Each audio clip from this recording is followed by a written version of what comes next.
What's your favorite podcast, or? You know that One Nation? This is Jordan Grace, and you're listening to the Social Suplex Podcast Network. BW, this is One Nation Radio. You better get it right. Rich Latta, James Boyd came to give them life. The Blackest Wrestling Podcast has come to kick all ass and drop it 6 feet if they kicking trash. Word, let me welcome y'all to something different. And if you dig it, man, you should let some friends listen. We be getting it in, this on the regular, dude. Ravish and flow, but this shit rude. See, James don't rap, so I had to break it down. The whole network, man, we coming for the crown. Raps in the columns, I keep them both covered. Making the beats too, so the listeners can bump it. Hit us with the rating, yeah, I'm saying it's a 5. Before you hit it, talk, bob your head side to side. It's One Nation Radio, and this is the beginning. It's Rich, and I'm here with James. It's time to listen to One Nation. You got to unleash the power of the pyramid. This is Mike Sempervive from WrestlingObserver.com. Check me out on Wrestling Observer Live every day. And also check out your boys, Rich and James, on One Nation Radio. This is Kenny Omega. We're listening to One Nation Radio. Check it out, guys. These guys know what's up. Big Kenny Omega fans, and that's all that counts to me. Goodbye and good night.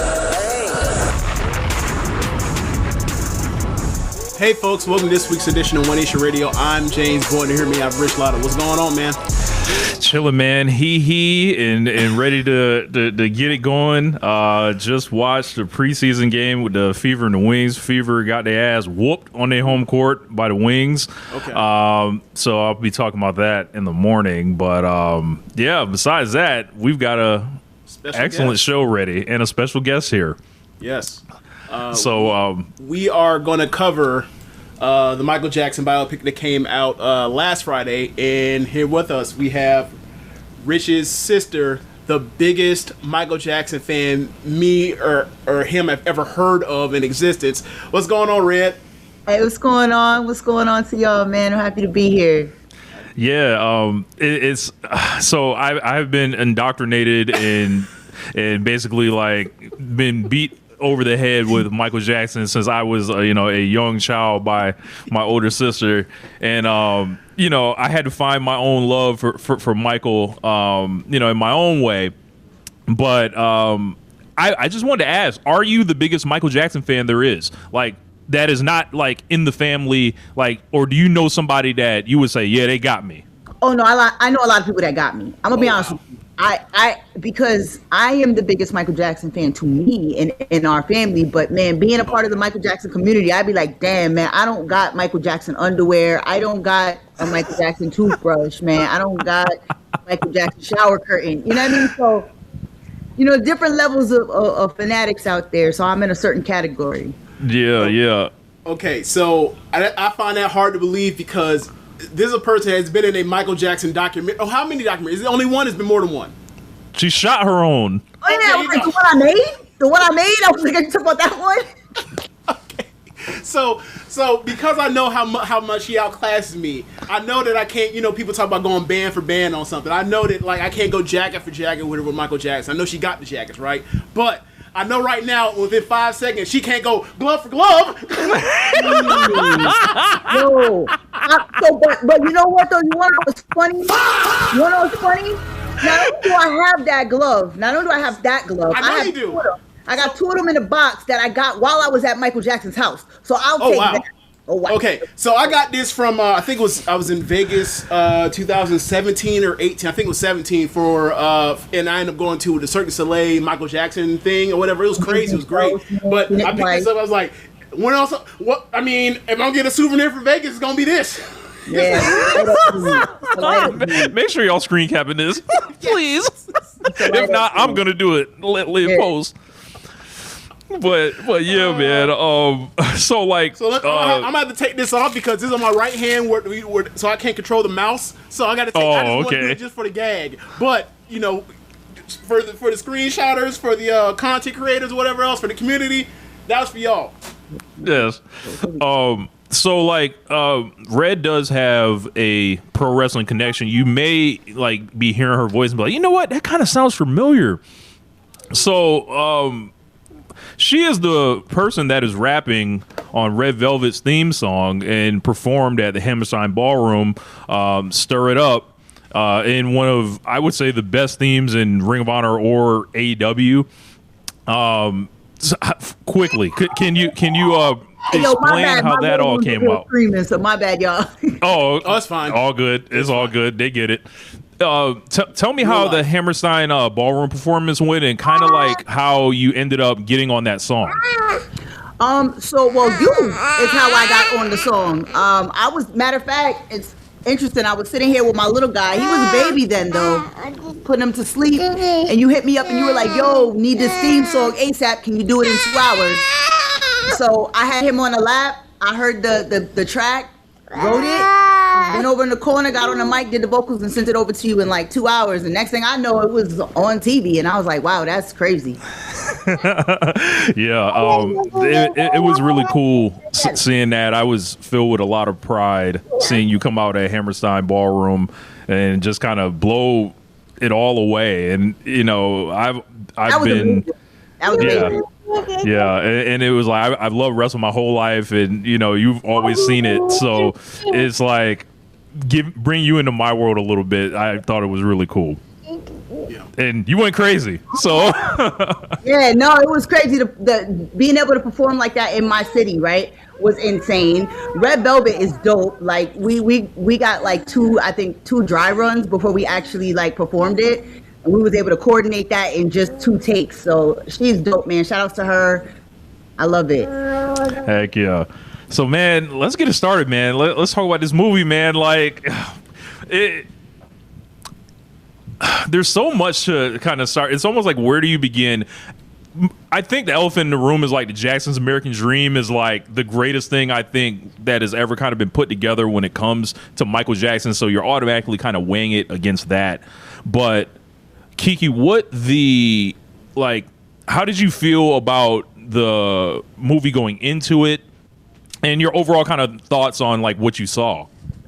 So going into it, like you said, like Jackson's American Dream is like, it's the gold star for Jackson movies. Like when I was little when it came out, the miniseries, I think you were like a tiny baby then.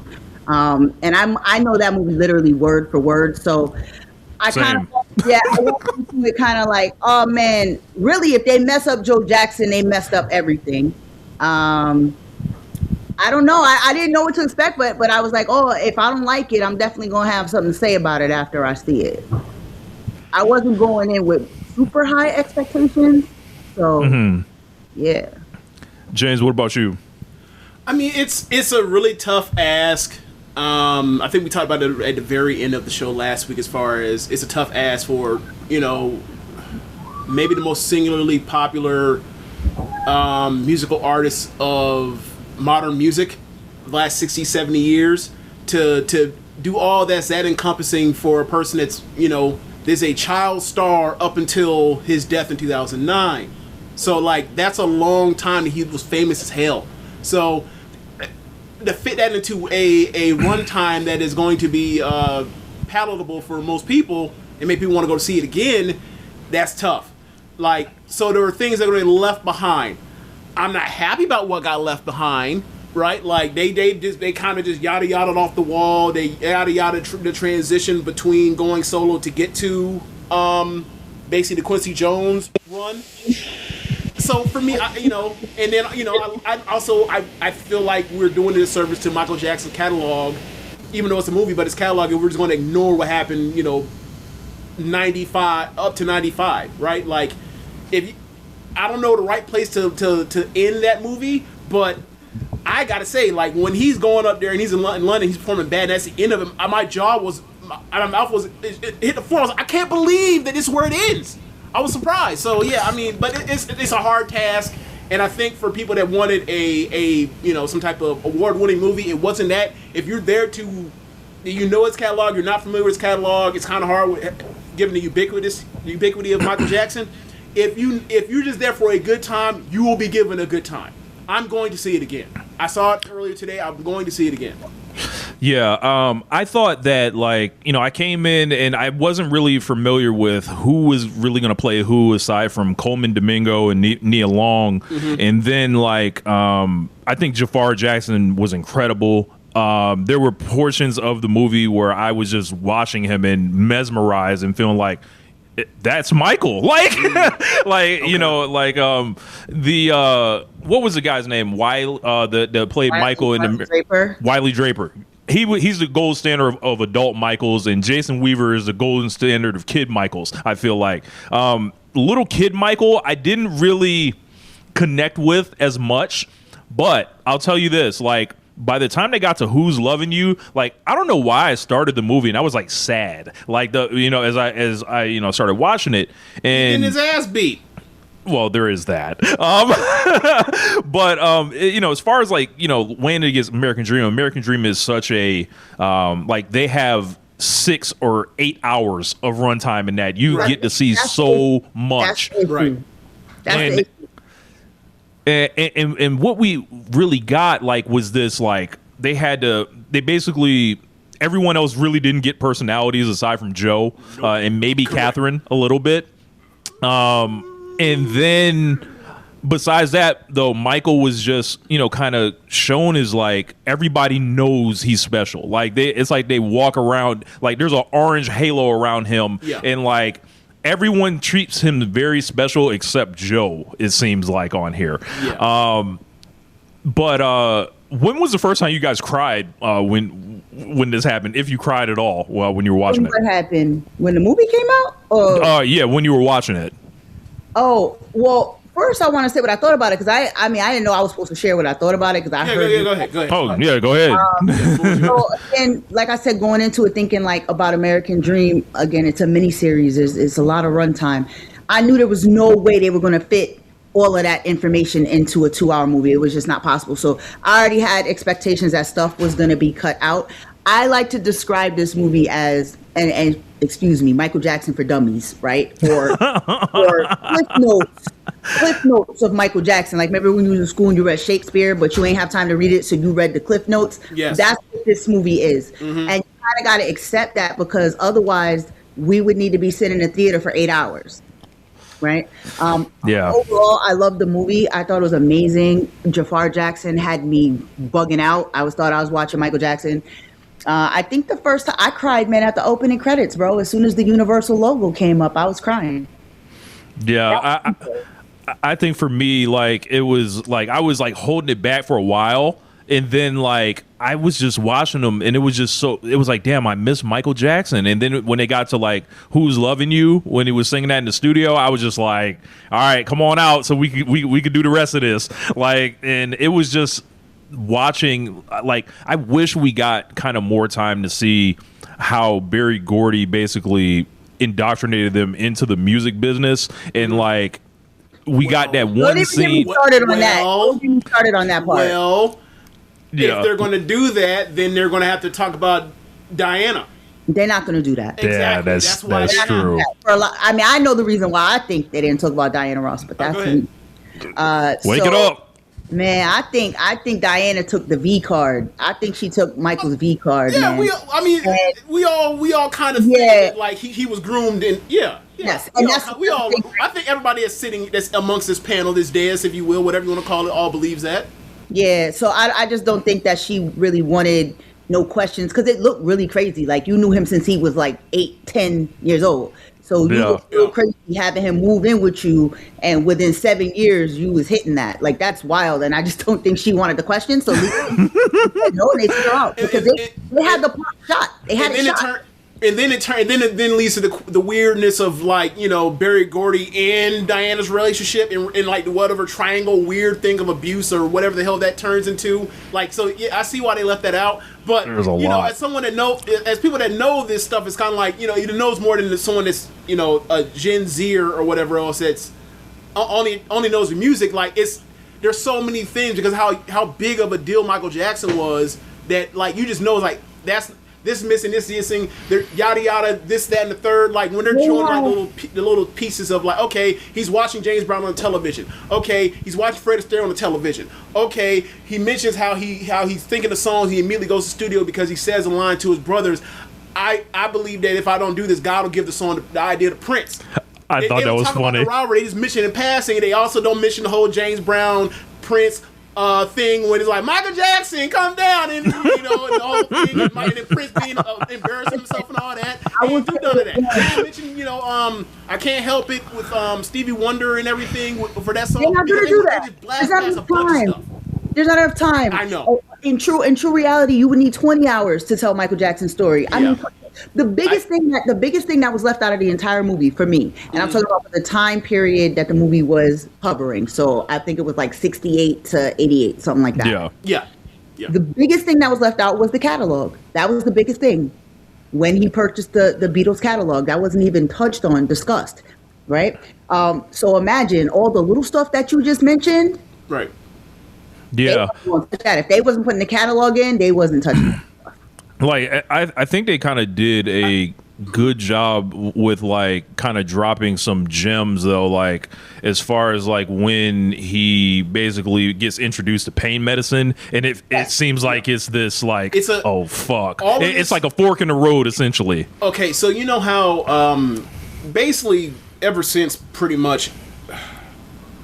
Straight Outta Compton with these musical biopics, they recognize that people aren't here to deal with whatever real weight these people have, or whatever real demons they have, right? They kind of just make these people, they have like a pretty, they kind of just pass through to get you to the next station. For the next station is a song. It's almost like it's a musical. We're here for musical performances, and then they'll put stuff in between to get as connective tissue to get to the next performance, right? And honestly, as you mentioned, the pain medicine stuff, like yada yada over being the family being Jehovah's Witnesses.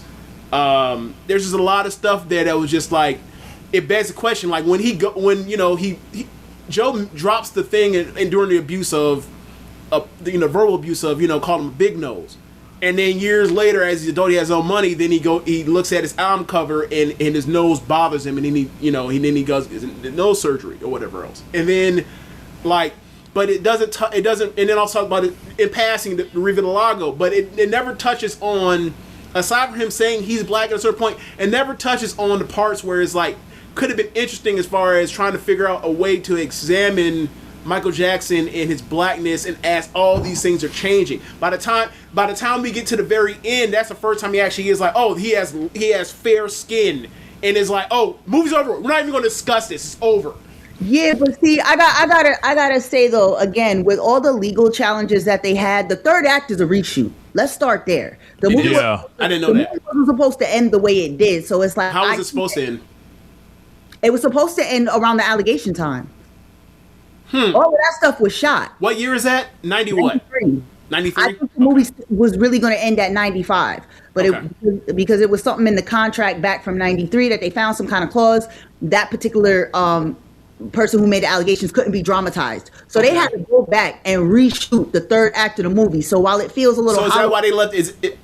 Sorry, go ahead. Sorry. Yeah, there's a reason for that. So I think they had a lot of challenges. If you go look online, you're going to see a lot of Jafar in 1993 makeup. Okay. I saw that. Yeah. They shot the raid at Neverland. They shot all that stuff. So even for the people who are like, oh, they didn't talk about the allegations, they actually did. It just had to get cut for legal reasons, just like Diana Ross's parts got cut for legal reasons. So do we know why Janet's not in it at all?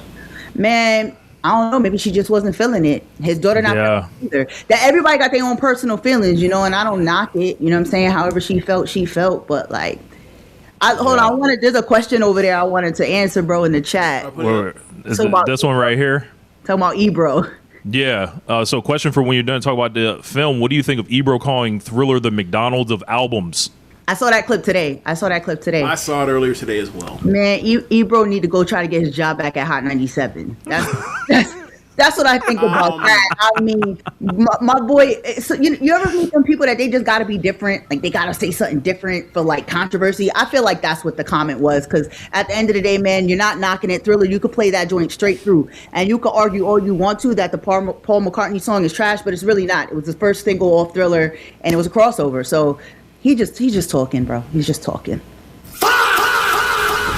Okay, so this is what I want to do, right? Because it came up, so I'm on Wikipedia. I'm just going to go through this track listing right now. I'm not even going to go through it in order. I'm just going to it's 9 tracks.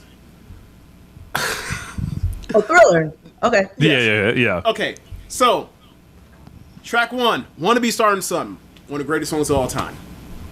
Baby Mine, good song. Baby Mine, good song. Mileage varies depending on the person. People wanted more, off the wall, whatever. It's still a good song. The Girl Is Mine. If you don't like it, fine, whatever. Black people just don't fuck with the Beatles. It is what it is. All right. Then track 4 is Thriller. Track 4 is Thriller. Yeah. Oh, and now we'll go to the B side of this album. The B side, which is the greatest B side in the history of American music ever. All right. B side. Track 1, Beat It. Shit. Track 2, Billie Jean. Track 3, Human Nature. Track 4, Pretty Young Thing, PYT. Track 5, Lady in My Life. Shit. What are we saying? We are talking a McDonald's. 9-track album with 7 of the greatest songs of all time. What are we This is not a real complaint. This is some shit for attention. Fake shit. Your attention from us for this moment of time right now. Whatever. And I'm not saying it's like we're giving Ebro attention. He's more famous than all 3 of us. That's not what I'm saying. But when you say something that ridiculous, you are trying to provoke.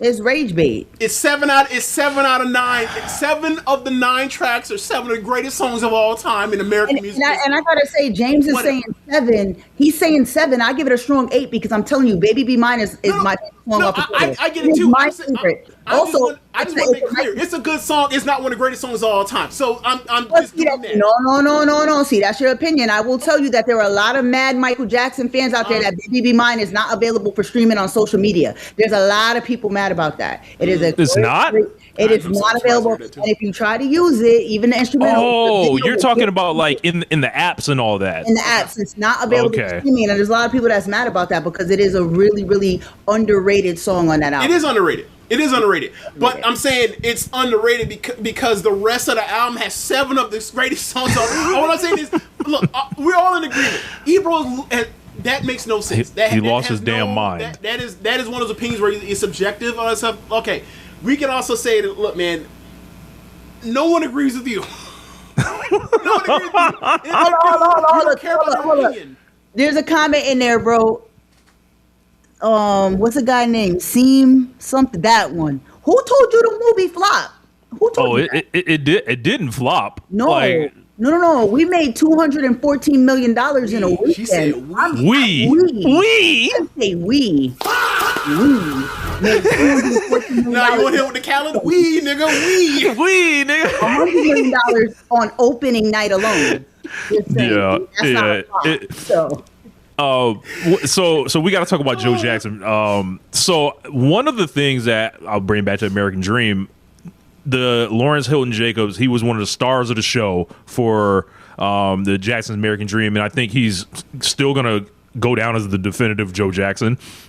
However, Coleman Domingo, I think, did a lot of great things in this movie. My only wish would be that I felt like he was almost a one-note evil villain. I don't know if they got like the love out of Joe that he had either for his boys, for Michael in particular, and he was just like this. I don't know. It was just like he was just written specifically for the movie. It was like he wasn't that goddamn. There had to be a villain because given how flimsy the connective tissue is between the scenes, they had to make a villain. They had to be Joe. I kind of disagree a little bit because I feel like in American Dream, Joe, now I do think he played the part better, right? But I feel like he was more of a disciplinarian in that one. In this one, he did talk a lot about family and what about the brothers and, you know, we got to do it for the family. He was very family oriented. So I feel like they did push that aspect a little bit more than he did in American Dream. Because in American Dream, he was just cheating on Catherine and beating the kids. Yeah. So for me, but I will say this. Do you remember the one part where Michael, they were crying basically on the flight before that, and then he's crying backstage, and he's got to go on stage, and then Joe like looks at him, pulls him, he's like, "You wipe your goddamn eyes, boy. You're Michael Jackson." Like that shit makes you want to run through a wall. Like that moment was not in there for me for this one. No, definitely not there. Ethan Saber Jr., $4.99 super chat. He said, "Can't listen live. He'll listen tomorrow. You're very knowledgeable, passionate, love the energy. Look forward to listening to the rest." Appreciate you. it went through the Jackson 5 era really quickly. Something else I Yeah. gotta point out, because again, I love the movie. I've seen it 3 times. I'm going to see it for the 4th time tomorrow. So I've seen it a lot. But the one thing that really, really, really chapped me up about the whole movie was the Jackson 5 singing songs that the Jackson 5 was famous for before the Jackson 5 got discovered. That I cannot watch 8-year-old Michael Jackson singing "Never Can Say Goodbye" without. Why are we doing that? Like, I didn't understand that. They're, like I said, They was trying to make things work. They're in this era. It's songs over historical accuracy, and if it fits the narrative to make the connective tissue to get to the next song work better, no, they're just going station to station. But what's interesting is in the credits, and again, since I've seen it 3 times, I read all of the credits, and there's a part that says "Never Can Say Goodbye" was actually released in this year, written by this person. Like, they had to clarify that because that was crazy. Yeah, there's a lot, but it's going to do that. Overall, what I will say, and like we were talking before we started tonight, at the end of the day, you're going to have an excellent time when you go see this movie. It's going to make you feel good. You're going to laugh. You're going to cry. When you see bubbles, you're going to laugh. Like, it's just, yes. It's a really feel-good film. And while there are lots of things that are missing, overall, Jafar's performance carries the entire film for me, and I loved it. James, what did you think about Joe and then Jafar? Okay, so as far as Joe, like Colin Domingo, like he's one of the best actors we have, and I didn't come across him, like the world came across him basically around the same time with the character he plays in Euphoria. He's great, and he's about to be in a bunch of stuff, but neither here nor there. I thought his performance was good. I thought that his performance was as good as it could be for given the role he had to play. Like you mentioned, there's not aside from how do I say this? He's the bully. He is the taskmaster, and the way he dresses, and he's a manipulator, right? He's dressing all this stuff up about the family stuff when it's really about, and the way this movie is describing it is he's dressing this stuff up inside of his own ego, right? Like he's putting clothes of family over what's really the body, which is his ego. Like talking about it's about the Jacksons, it's about the Jacksons, it's about the Jacksons. When in reality, it's like, all right, if it's about the Jacksons, let Michael shine because he's clearly the most talented. Oh no, okay. So, that came through, and I thought as a person watching that, given Joe's age, just seeing the generational stuff of they from Gary, Indiana, right? And to see like that era of 60s or 50s and 60s fatherhood and being whatever part of the migration pattern is like, yeah, like they are hard, they don't know how to love, they weren't raised off on learning how to love in the ways that compared to now, especially now given how we move raising kids a little bit further. Listen, Joe had an aura about him, and I got to meet Joe, I got to perform in front of Joe Jackson. It was one of the scariest moments of my life. You thought you was about to get whooped? Yes. So when we made eye contact for the first time, and I was at this little bar in Jersey, we were gonna perform for him, but I had no idea he was gonna be there early. We walk into the spot. It's just me, my 3 friends, and him. And me and him make eye contact. He does not break eye contact. He walks across the room and staring at me, "What's your name?" I was terrified. I just knew I was getting the belt. I knew it. His aura was very, very strong. So that's the part I liked about Coleman Domingo, because he sensed that fear that Michael had whenever his dad was close. And I know what he meant. Yeah. So one of my favorite moments is going to be unintentionally clipped whenever it comes out is like the part where he has decided that he is splitting off, and I'm sure that has weird inaccuracies as far as historically when he decides to break off and be his own person, but or be his own act, is when he's in there with Catherine and he's like, "Go get I'm a whoop him," and then she goes, "No, you're not. You can't whoop nobody." Nobody. I was screaming because it's like that is. I felt like they insinuated something in that particular part, because her too. She's talking about everybody. That she might have been getting the beats. That is the part that while Neil Long's Catherine is very understated, their their tender moments of being together, spending time, is clearly about them being both abused by the hands of Joe, and how they are trying to at different times stand up for each other. They're not so big on protecting themselves as much as wanting to protect each other in those moments. And I thought that stood out, and that actually gave me something as opposed to just Catherine just being just written as somebody that just has to be there, right? So yeah. I found that interesting. But yeah, just as far as Jafar, it's a hard job. It is. I want to say I think the only time I really got lost in this is Michael was probably like when they cut to Zombie Michael for Thriller. Mm. It's just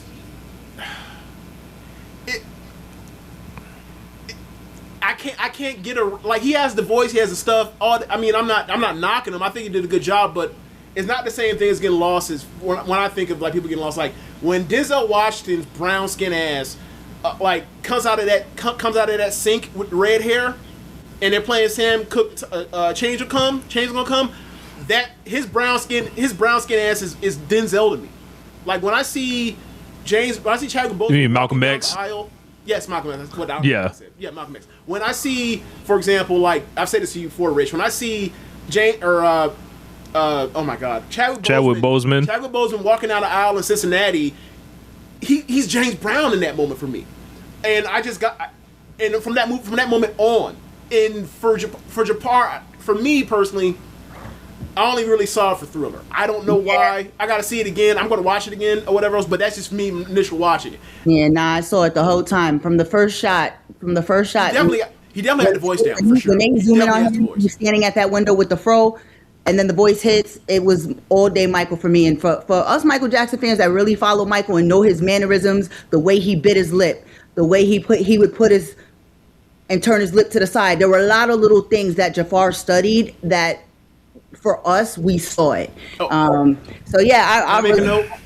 And there's something about them Jackson eyes. I don't know if it's in the genetics or whatever. There was one part during the bad scene while he was singing, and they zoomed into them eyes. Boy, I tell you, it was insane. I would say for me, it was when he was kind of walking around the hospital, like in the burn unit, and he had like the joint on, and then like you could see him like standing at the doorway or whatever, and then the lawyer walks in. I was like, whoa! So, should we talk about the lawyer? Well, there's an interesting note about the lawyer, right? So the lawyer, the actor that plays his name is Miles Teller. He was in one of the better movies, one of the best movies of the 2010s called Whiplash, right? And it's a movie about a drummer that is that's in a jazz band in college, and the dude's a taskmaster and he's abused. Yes, I saw that. Right, like so it's interesting that he got that. I don't know if that's intentional or not, but like he's a lawyer there, and he's getting this role about this subject matter, which is a prodigious all-time talent that that pressure turned him into a diamond, and he's still dealing with that psychological warfare from his abuser in the same way that like Miles Teller was in Whiplash. I thought it was interesting choice. What do you have to say about the lawyer? The lawyer. There was some John Breaker. There was some criticism for Breaker, like. I guess, I think he became, part of Michael Jackson's estate again just before he died. He is the estate, yeah. And he is the estate now. And, people were kind of upset he wrote himself into the movie in such a major way. Did you guys, have, an issue with that? I didn't... No, so no, I don't... I mean, it is what it is, right? Michael made a will a long time ago when John Branca was still his attorney. In between that time, they had a break, a split, and they weren't really on speaking terms. But when Michael passed, that was the last thing in the will was that John Branca was gonna be ahead of the estate.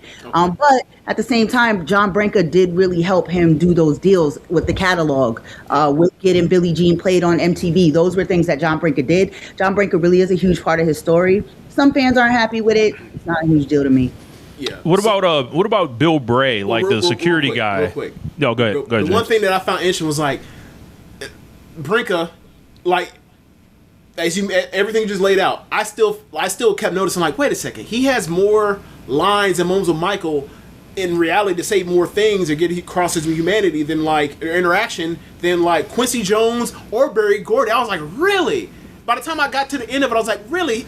Okay, all right, fine. I mean, again, I think a lot of that stuff has to do with like realities or something. Because even like, did anybody know Gladys Knight was in the movie? Did y'all know that? Yeah. Opening. A lot of people didn't realize.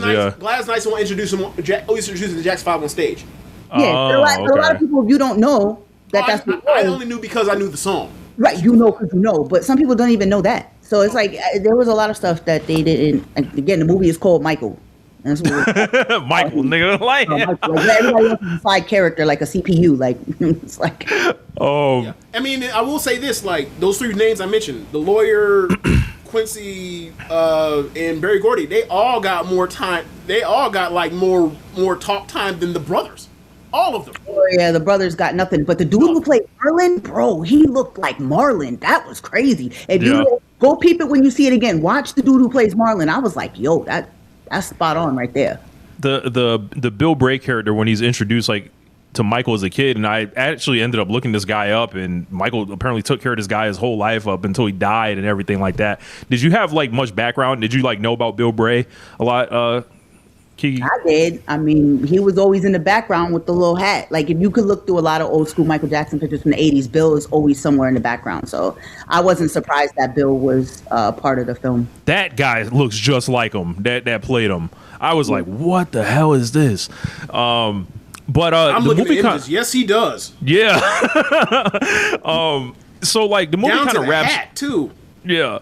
The movie kind of wraps up, like, in this montage kind of performance with the Jackson Victory Tour into Dodger Stadium and all that. Can you tell us like about the drama of the Victory Tour real quick, like kind of in the best kind of condensed way you can? So I would say that the Victory Tour, and I'm saying this with love, like Michael said, with love, started his spiral. And had it not been for that Victory Tour, we might be telling a different Michael Jackson story. That Victory Tour. Way? Yeah, I don't know what way, but it would have been a different thing because of that Pepsi commercial was wrapped into that Victory Tour. Right. That's how we got to where we are today. But ultimately, the drama with the Victory Tour, there was a lot of ticket scamming going on. They didn't really touch on that with Don King, but Don King was a scammer, and him and Joe had a whole ticket scam where they were scamming fans. Michael Jackson didn't like that, so he fixed that with the fans, got people tickets. But that was when he decided, like, yo, it's over. That's it. I'm going to surprise them tonight and during this last show, and I'm going to let them know this is it. We're not towing no more. That's it. Solo dolo. Joe was mad about that, boy. I think my favorite part of the movie is like Joe's trying to get a hold of him, and she's just like just treats him like a cone, like doing an athletic drill. Just get by like it's just like move, nigga, I'm out of here. But you know what's really sad though? You know what's really sad? Like, it's dramatized for the movie, but like this was his real life. You know what I'm saying? And after that moment, he was inaccessible to everybody. He was inaccessible to Joe, to his family. I think the only one who really had that access was Catherine. But like, you had to get an appointment to see him. He had screening calls. Oh, Joe, nah, I don't want to talk to him. And that's really sad that he had to put that amount of distance between him and his family, either out of fear or out of the fact of like, yo, they leeching on me too much. Also, you know, it's a bit of column A and B. Also, like, there's a part with Joe when he basically lays out like nobody's gonna understand you. Like, you want to leave this family unit, and I think that was telling. That was after Off the Wall and going into Thriller. Yeah. That was the realest line Joe had in the whole movie, because out of all the things that his character did say, that one is ultimately what happened. Michael had a lot of yes people around him, again, to his demise. Mm-hmm. Yeah. I mean, and it you know, it's definitely that part of, you know, he's the what do you call it? Arrested Development, the Neverland, the Peter Pan thing of like, you haven't grown up. How do you think you're gonna survive in the real world with all this goddamn money? But whatever. It's still it's definitely a point. Is like, yeah, he's not ready to leave the nest yet. And then I would have liked to have seen, you know, because there's allusions to it when him throughout the book of, you know, when he's with Bubbles multiple times with the Peter Pan book, and it's like Neverland. They keep hitting on Neverland. It's like, I would like to see him eventually get to the Neverland Ranch, but they left that out. Crazy. They cut it out. They did it, but they cut it out. So. It all kind of like culminates in the bad tour. By this time, you can see the hairstyle has changed. You can see the skin is a little lighter. I want to make that point. So One thing I'll also give the makeup, hair, crew, whatever else. Damn, Michael's edges laid. Throughout the whole, when it's time to get past, once it was time to get past the afro into the era of different styles of wetness and curl to it or whatever else, the edges was always laid. That's hard to do. Because I was like, how did Michael do this? Especially when he had the what do you would call a prosthetic or prosthesis or whatever else. He always had that on point. So it's like, that was a big deal. Because if his edges was messed up, he'd be like, hey, Mike ain't never have his edges looking crazy. Mike was in there with the Bloods and Crips at a certain point in the movie. They felt like they just used that just to get the meme. Had to. Mike throwing it up. Red, what do you think of them doing that before they got to beat it? Doing what? The whole gang member game scene part to get to man, they had to lay some kind of him with the Crips. They had to lay some kind of foundation on how he ended up with gang members in his music video. I mean, that music video is absolutely hysterical. There's just the other day I seen something I never seen. There's a dude in the back waving at the camera like this while they're doing the dance. And he's in the dance. It's crazy. There's a dude two things about Beat It, because it's a hilarious movie, because it's like, this is the beginning of them of them like editing being like, or whatever else, but at the end of it, when they're getting the dance after they have the Mike broke up the fight with the knife fight, right? There's a dude to like, I want to say stage right of Michael in the background. He's fucking up the entire dance. Yeah, there's a couple of them. It's like, too.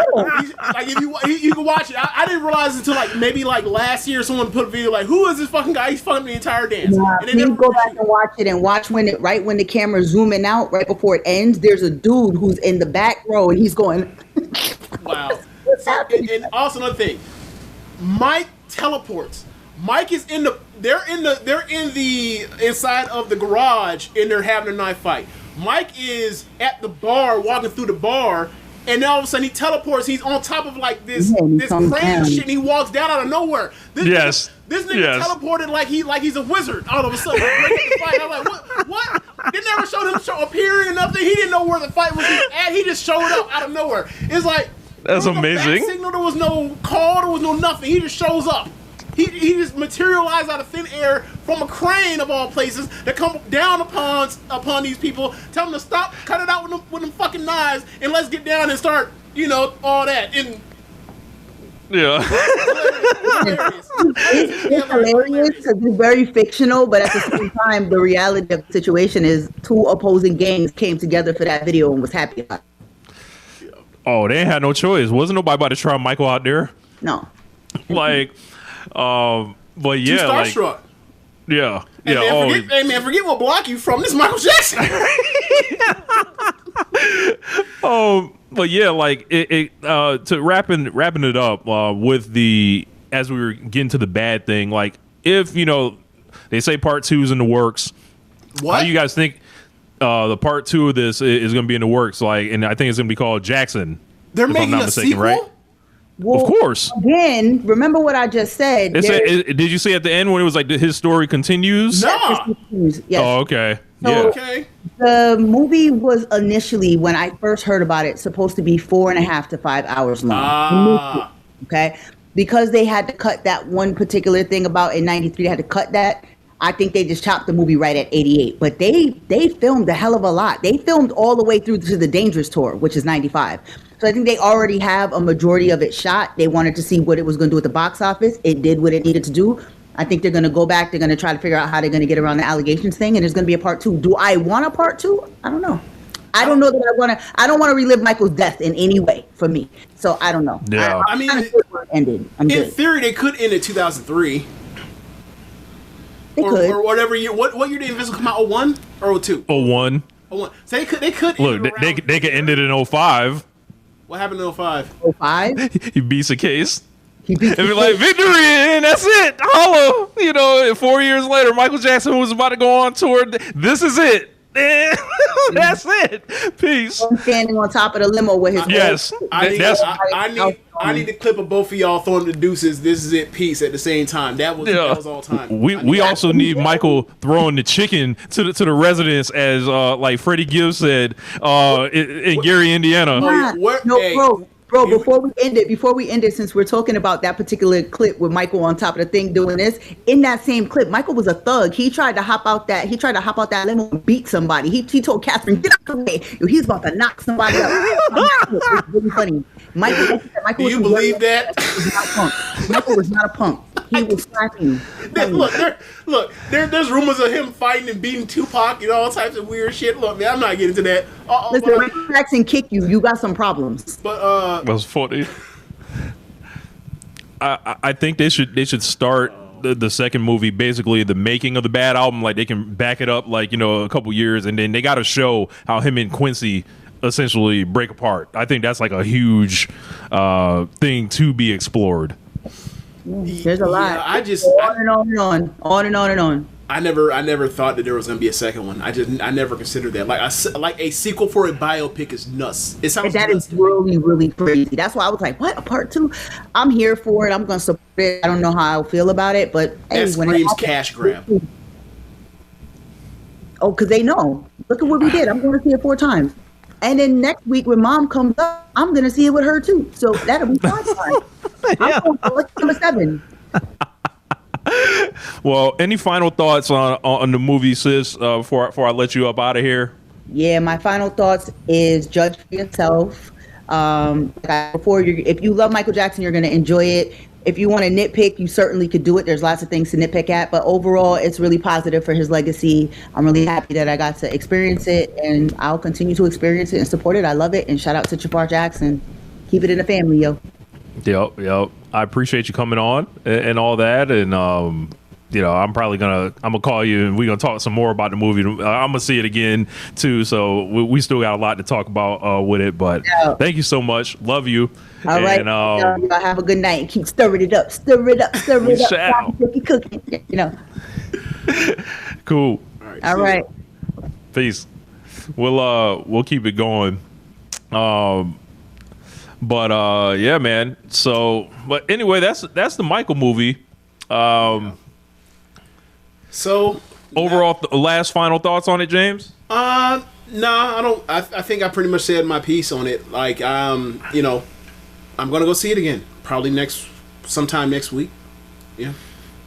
Yeah, it's a real fun time. Like, cause you know, I used to, like, I would go listen to like the triumvirate, if you will, of Michael Jackson albums, you know, once a year. I haven't done that in a while, so like, I hadn't heard any of this stuff in a couple years. So I've been listening to Michael all week.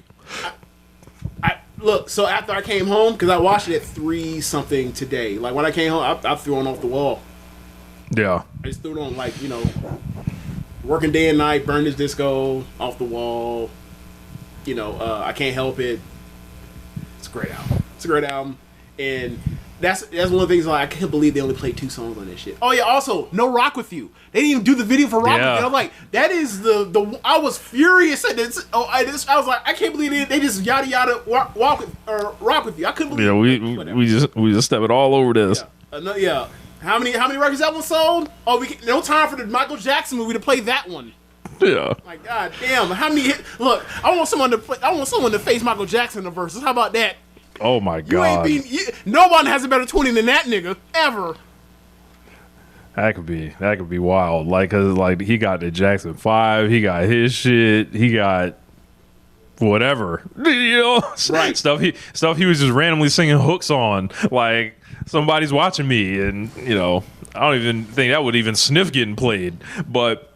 Bro, Smooth Criminal is like what is that? That's not even the top 10 Michael Jackson track. That's like amazing. You know what I'm saying? Like, it's nuts what he, you know. Remember the time? Right, didn't even cover on this. We just that we put that in the 90s. We were gonna pretend it never happened. Scream. We're gonna pretend that never happened. If you go out here and you buy enough tickets, you might be able to see it in the sequel. Mike. They did not show Torture. They did not show that one, Dad. But yeah, man. Let's transition it over. I forgot about Dan with that one. Where do you want to transition to? Evil has shown up in NXT.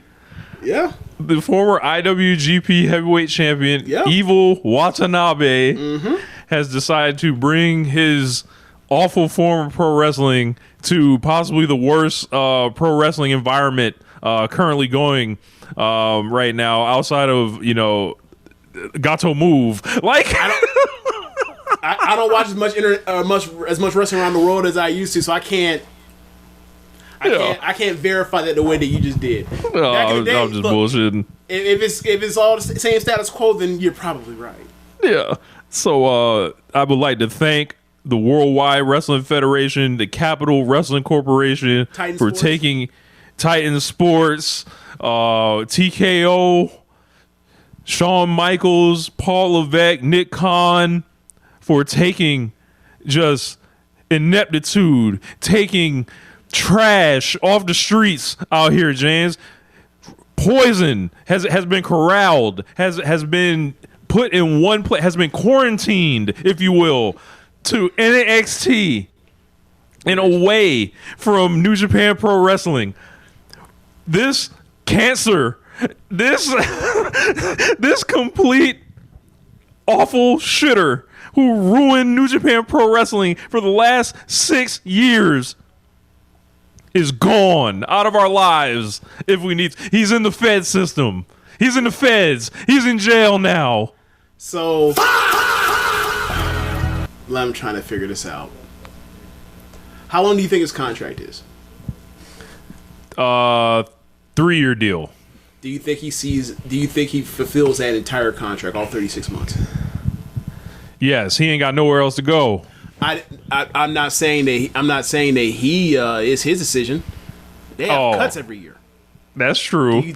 Do you think he's so the thing that's striking for me, honestly, is that we're at this point in NXT now where, like, I saw the video package or the video of his entrance, and then I saw who was in the ring, and I saw who was holding the belt, who was in the ring when he made his entrance. I was like, wait, Tony D's the NXT champion? He's been there forever. He's been there forever, and then, like, I'm like, hold on, are they gonna do Tony D versus Evil? Like, and then, like, they had is back. Like, they had two other guys jump in. They had Tavion Heights, who actually has some talent, and they had this guy named Will Cruz, who is from, like, Progress in the UK, hit a moonsault on this guy, and I saw it and I was like, huh? Because I was watching it live. I saw Evil come out, and I was like, it's gonna be Evil. And then, like, he comes out, he's way more fly than everybody there because he's probably, like, has way more money than everybody there. He has the Evil gear makers on speed dial still. Yeah, they didn't cheap him out. He's actually made money in this business, so he has Nihonian silks. For me, like, Evil is very short. So this is, I think, is telling. Like, it's gonna be like Tony D is not a small guy. Like, once they get in there and actually, like, do something, it's gonna be like, hold on, Tony. It's like, oh, he's clearly shorter. Yeah, so it's like they gotta shoot it a certain way. They need to get this guy some lifts. They need to do, whatever they need to do for Evil. Enough lifts in the world, bruh. They need to get some talent lifts, for him. So, like, I think Evil will function as a perfunctory heel. He can come in and do that with his eyes closed, and ultimately will end up on the main roster eventually. And then, yeah, he'll get there. But how do you use him, bro? Like, this small, like, bro, I don't. It's fascinating. It's a terrible fit. It's like he can do all the Western wrestling stuff. Like, I'm not worried about being a heel or being part of a unit or doing bullshit. He can do all that. But, like, once the bell, he can do all that stuff when the bell rings. Why are people gonna care?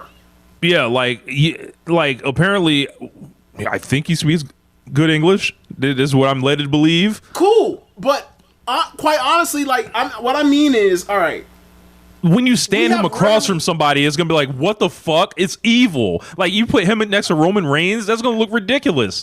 He's never getting to that, right? Like, but I think the main thing for me is just trying to think, like, okay, normally we have these international imports from through AEW or through NXT to the WWE. At some point, they're baby faces. And they can, like, bridge the gap. They get respect. People like them, and then eventually after their babyface run, they turn them heel, whatever. Especially if they're Japanese, they always turn everybody evil, right? But, like, I don't know how you port him in. He's a heel and people will take him seriously, or people going to buy it or whatever else. Like, he's not going to buy you with his wrestling. It's going to be, oh, we've seen this shit from everybody else or whatever else.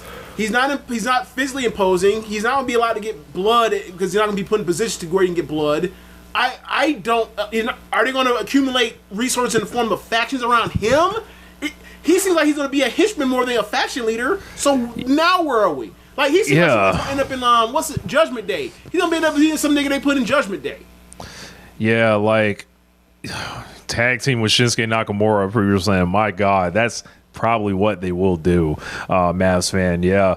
They also allegedly his name is going to be Nox Raijin. Or Raging, whatever. I don't. God of Thunder or Lightning is completely, Okay. Usually, there's a way to like bridge the gap, like with like the wrestling, as you mentioned, the other Japanese folks that they've had come in. Like they normally stay with the likes of Kenta, Asuka, Io Shirai, shit like that. There's usually something there. This does not fit the pattern, so to speak. And it's going to be very fascinating to see like what Shawn Michaels thinks when he looks at this guy. He's like, what do I do with him? And he's immediately like programmed around the title. I could easily see them just saying, fuck it, we'll just strap him up and then see what he got. Like, ain't no worse than anything else they can do in NXT. But there's got to be somebody on the roster that's better positioned, that they see actual like a higher ceiling on the main roster they could put the belt on than him. And maybe he's this person they put the belt on as a heel so they can get it to that person. But like, it's a downtime, it's a reload period. Look, this is how New Japan got themselves fucked up. It was a downtime. They was trying some shit after, because they just had an exodus in NXT of like Joe Hendry, Javon Evans, Oba Femi, Ricky Starks. All of them is out of there, right? Starks on the main roster? I didn't know that. Okay. I think he's getting called up either last Friday or this Friday. Ryan is on the way up, apparently. Yep. So like, Evil is a guy. He at least he has credibility. Yeah, good for them. Good for them. Yeah, maybe. But yeah, I think never know how TKO gets down. Boy. But you're on the main roster. You will still be making.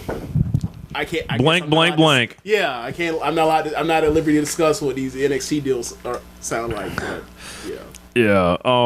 I just think with Evil, it's like he'll probably walk into a landscape, like I said, not a lot of competition. It has some name value. They strap him up. It would almost be like they did what and try to make everybody pay attention through that. But nobody's tuning in to see Evil on US TV. Look, Tony Khan knew this. This is not Tetsuya Naito. This is not Kenny Omega. This is not Hiroshi Tanahashi. This is not Kazuchika Okada. This is not Kota Ibushi. Evil has zero name value in the U.S., bro. None. Like, he means nothing. Yeah, so like it's amazing they're gonna just rename him in NXT. It's like, nah, bro, you you can't even be named Evil. Like, right. It's like I don't know, man. It's interesting how that's all gonna play out, and I didn't hear anybody angry about this one, James. Usually when wrestlers from New Japan Pro Wrestling sign with American wrestling companies, there's all types of outrage and all types of bellyaking and crying. I seem to I don't know, John. I think I missed this. Yeah, I mean, I didn't see it either, and I think that's interesting considering that a lot of the same people that would complain about AEW, WWE taking talent and destabilizing New Japan Pro Wrestling or destabilizing Japanese pro wrestling in general. Like, they would complain, and they would also, a lot of them would have the back of Evil and saying, like, that's a good wrestler. That's a good wrestler. And then when he left after the Aaron Wolf match at Wrestle Kingdom, they were like, or when he left on that highlight anyway, they were like, see, we told y'all this whole time. I don't see the people saying they sad they be gone. Shit! I don't see it. And look, there would have been some kind of like semi-viral Evil defense tweets. I would have seen. I can't recall any. And the algorithm, it feeds off negativity. So I would assume I would have seen that, because when it's negativity to be had, it's always put on my fucking timeline. I have to mute people. How many times, Rich? I don't know about you. How many times have you had to see some outrageous tweet? You're like, wait, what? And then you click on the location. You're like, oh, they're from Africa, and they're like their account's less than like 3 years old. Mute. Usually that has to do with like your gender war stuff. I know. Yeah. I know. Definitely, Yeah. I know. Yes, that's how I got tipped off to. I was like, wait a second. Nope. Nope. Oh, from Kenya? Fuck out of here. Nigeria? Fuck out of here. 2000. Oh, your account is from 2024, and you've had 5 name changes. Fuck out of here. Get out of here. Shit. Spare me your bioessentialism. Spare me. It's nonsense. Evil Watanabe. I'm sorry, gender essentialism. Sorry. A garbage pro wrestler sent to be in the warehouse. Just hilarious, dog. I remember I went on Keepin It Strong Style. I don't even know if I've been on it since. If I'm not, if you know, you had that been on. You talking about like when he first made him champion? Yeah, when they first made him champion, and I told everybody. 2020. I know. There's no way you haven't been on in 6 years or almost 6 years. Yeah, I don't know. I've been on more recent. I was on like the 2021 or 22 G1. Yeah, I had to check the archives, but man, I went on there. I had a performance for the ages, burying Evil under the sun and telling people exactly how it would go. Mm-hmm. I would challenge them to people to go back and listen to that episode, and then think about what you got in the 6 years since that episode, and see if I actually overreacted or not. Like, I don't think I did. I have not listened to this episode in a while. That's actually going to be on the list tomorrow morning. I will listen to it, and I will say, hey, were we right? Because I wasn't the only one burying them. Are you using this for our LPW segment, perhaps? That might be funny. Hey, yeah, you pull up the like, hey, let's go back in the archives, check the tape. I was right. Undertaker gong, all that shit. Let off Big Five, all that. You can do all that. Is that like, look, now New Japan's problem is now NXT's problem. Yep. So with Evil gone, everything should start getting fixed now. Let's get it. You know. We'll see. We'll see. A lot of firings in WWE.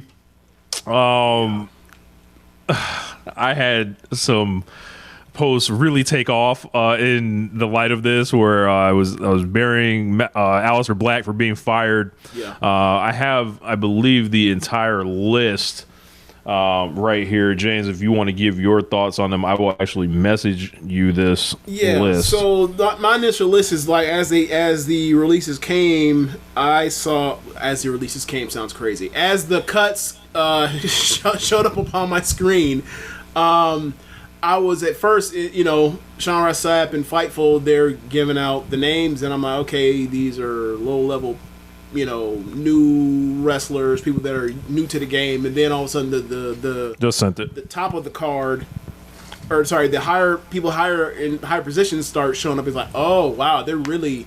At first, I'm thinking, oh, they're just trimming fat at people that no one's really gonna make much of a fuss about it. And then later came and it was like, oh, nah, they're gonna piss people off. And so I guess we'll get to it now. Rich, where do you want to start? It's I guess we should probably let's start with Kyrie first, because apparently a We Want Kyrie movement has started to try, like they have tried to get this weekly going. It's in part because she was literally the connective tissue between Io and Asuka's pay-per-view match that's coming up in the next pay-per-view, and then it was supposed to be at WrestleMania, but they delayed it, and now she's gone. And it's like, well, for the company that's telling fucking stories, why would you leave out this big part of this story? So while they're doing that, they want Kyrie because what the fuck? And also, I think most people that have been around knows that Kyrie has been completely underutilized given her talent level. This is a woman that is one of the best babyfaces I've ever seen. And they squandered it. They squandered it. Twice. Yeah. I've always said this is a woman who loves the Fed. Always went back. She was in contract hell as an ambassador over there. Didn't let her appear on Stardom. Protected her finishes out there. Went back. And, bro, they just never tried it. Never. It wasn't even they squandered it. They were just like, why would we do that? It's like, oh, they'd rather strap up.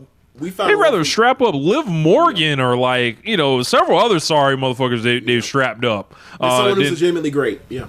Yeah. So it's so weird how the Kyrie experience always kind of played out because you see the look, obviously has the look. You see the work.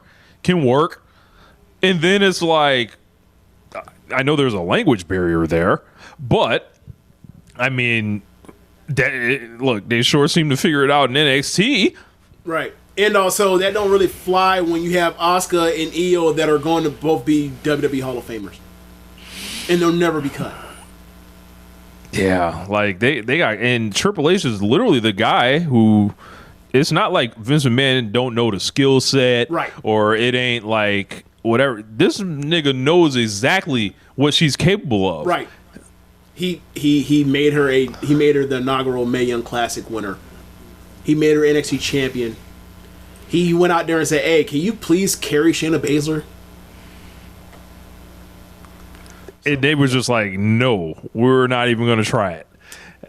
Baffling. And it makes no sense. And it's even more annoying because it's like, given what some of these women stature wise are, she fits perfect with them. Like, if you don't want to keep doing Rhea versus Liv because of the gigantic size difference and that story's been exhausted, you build up Kyrie while Liv's the champion, she's the heel because they're of similar size.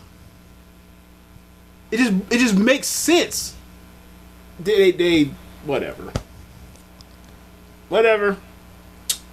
All I know is when she her contract ran out back in 2022 or whatever else, Kyrie showed up.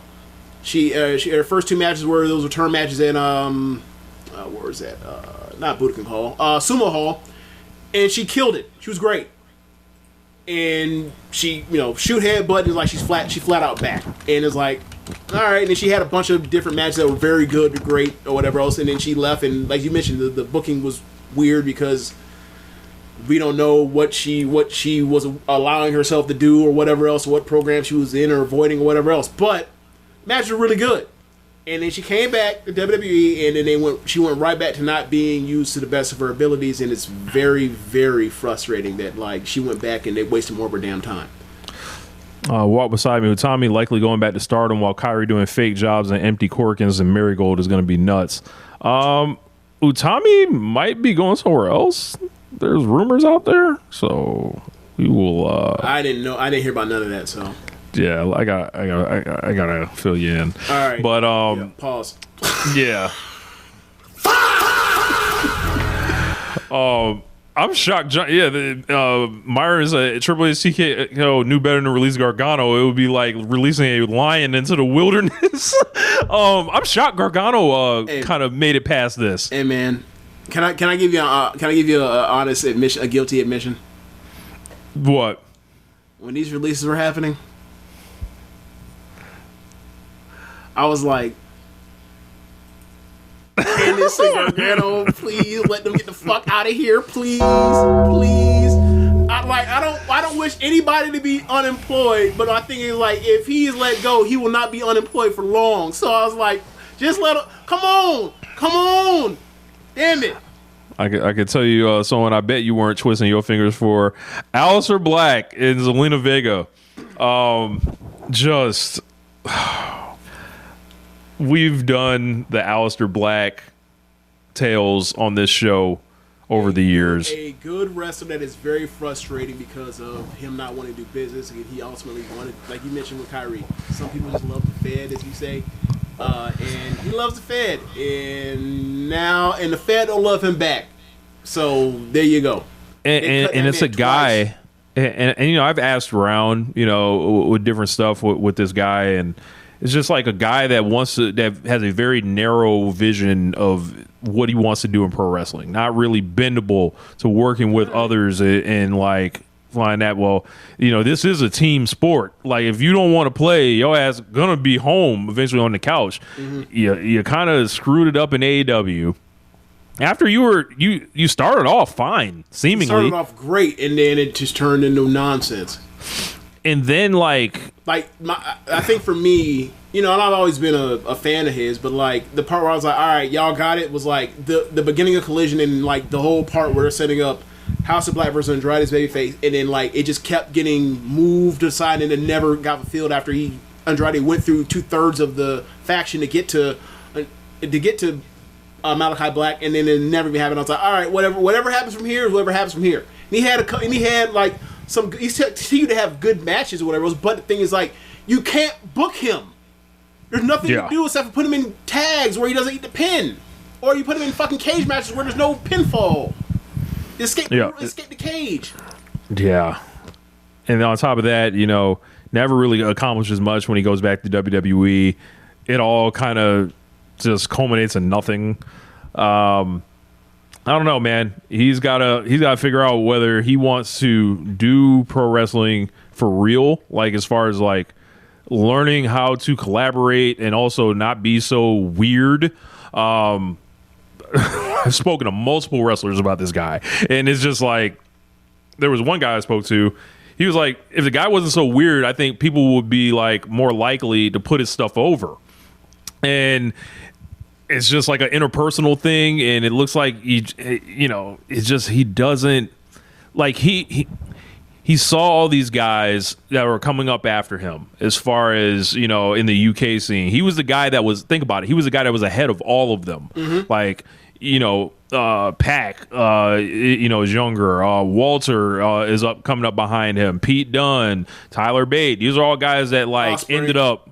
Osprey surpassing him, Sabre surpassing him, and it was like he was prodigious, but then never really had that next gear to really adapt to what was getting over with fans, and then the very limited character and type of wrestler he wanted to be.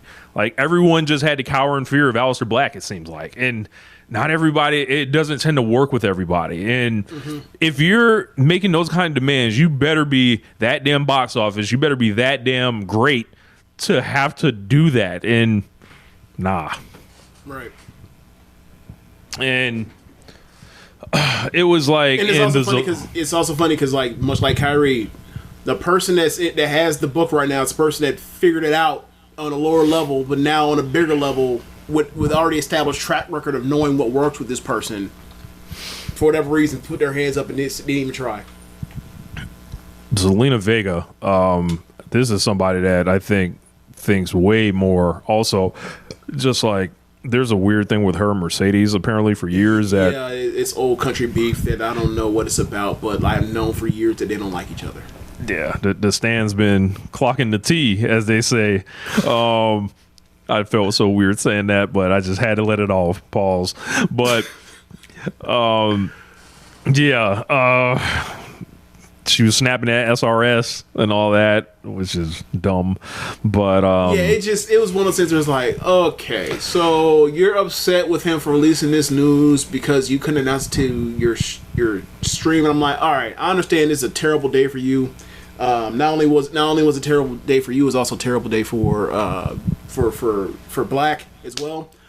And I'm willing to give her grace on that for just blowing off steam, but like I hope that in a later time, upon reflection, she realizes that she sounds absolutely ridiculous. Because it's like that there is no genre of entertainment, sports, legitimate or predetermined, where someone gets let go from a job where they are a talent and it's supposed to be held on by the newsbreakers.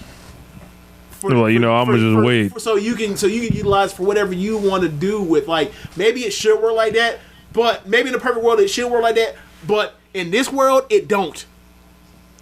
Yeah. It don't. It never has. Niggas find out they get cut and traded all the time. Niggas find out they get fired off of TV shows and movies all the time.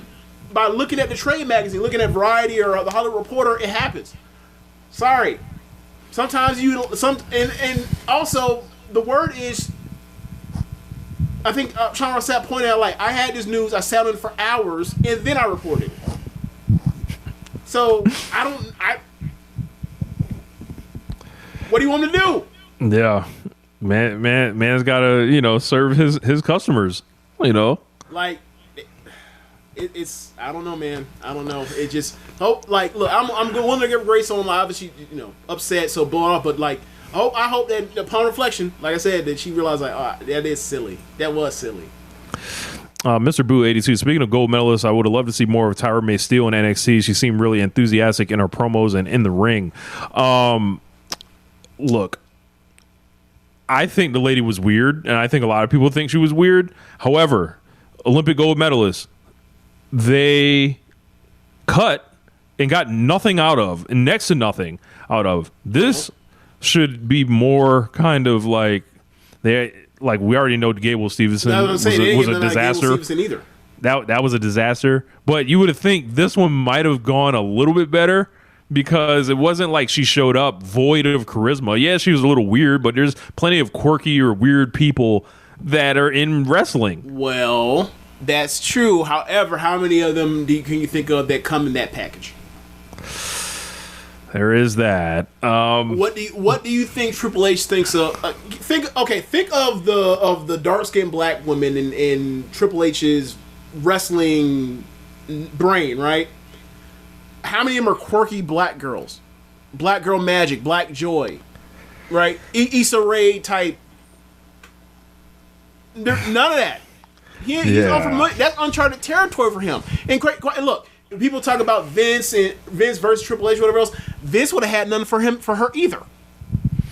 So man, I don't know. Like, it's just not the. I'm not excusing that they had nothing to figure out for them or whatever else. Like, put creative minds together, but I'm saying, like, I'm not surprised. That's what I'm saying. Unfortunately, Santos Escobar. Slightly older than you think. Had these folks wrapped around his finger when he negotiated that last contract. I was like, you gotta explain to me what happened with that one. I lost track after, like. So, like, I guess they thought his deal was up or something, and then he ended up, like, re-signing with them because I guess they wanted him to be part of what they were going to do in AAA and all that stuff. And he ended up getting, like, a really good deal or something like that. And it was almost one of those. Too good a deal.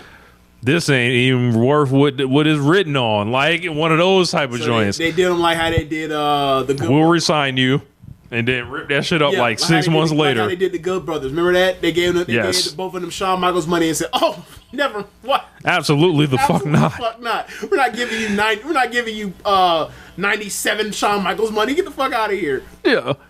So like Escobar, like. They wanted to push this guy hard. This guy had perfect English. Like, and I think they found out that he was shorter than they thought, and he didn't wrestle as good as they thought, and he was older than they thought. Yep. So that's a lot of and then they thoughts. Like, so. And also, we've been looking for the next Rey Mysterio for all this time, and, like. It's still Rey. We got Phoenix. We got Penta. We not using them, but we got Ray's son, who is the biggest Mexican star in WWE. So Dragon Lee, whatever, it don't matter. We've been looking for the next Rey Mysterio. Little we know, we had Rey Mysterio Jr. Look, third. Rey Mysterio Rey Mysterio Jr. Rey Mysterio had to make the next Rey Mysterio for WWE. After all these cruel irony of all of this. The funny part about it is he's not even fucking good at wrestling in that way. They just made him a character because he got over because he sucked, and he's charismatic. Amazing. The Wyatt Six. James, I rewatched the clip when I remember when they were introduced. I had a lot of fun on the Wyatt Six's ass getting released through all this. I literally went back to the post where I was like, the day it happened, I was like, this looks ass. Yeah, I had someone with a viral tweet. I was pulling people back up from 2024. Like, how about it now? Thousands of likes on people's heads. Did we talk about that on the show by any chance? We did. We have a clip.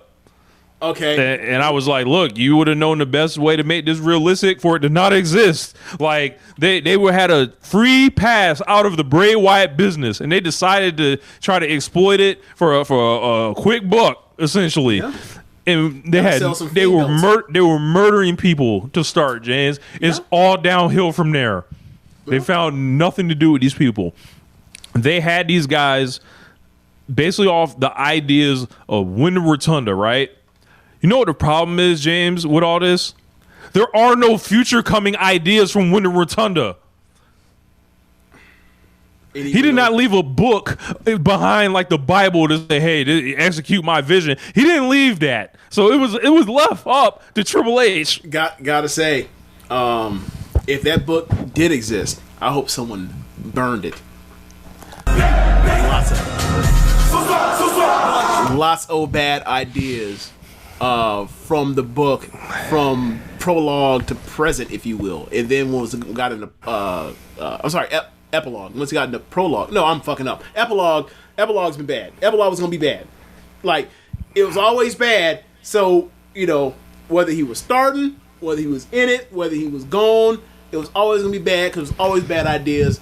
And so I admire it's only out opinion because, like, well, what it can't get any worse. And then apparently it was like it may have not got worse, but like there ain't no star power here no more. So one thing you can't say about Bray Wyatt is can't say that dude wasn't no charismatic star.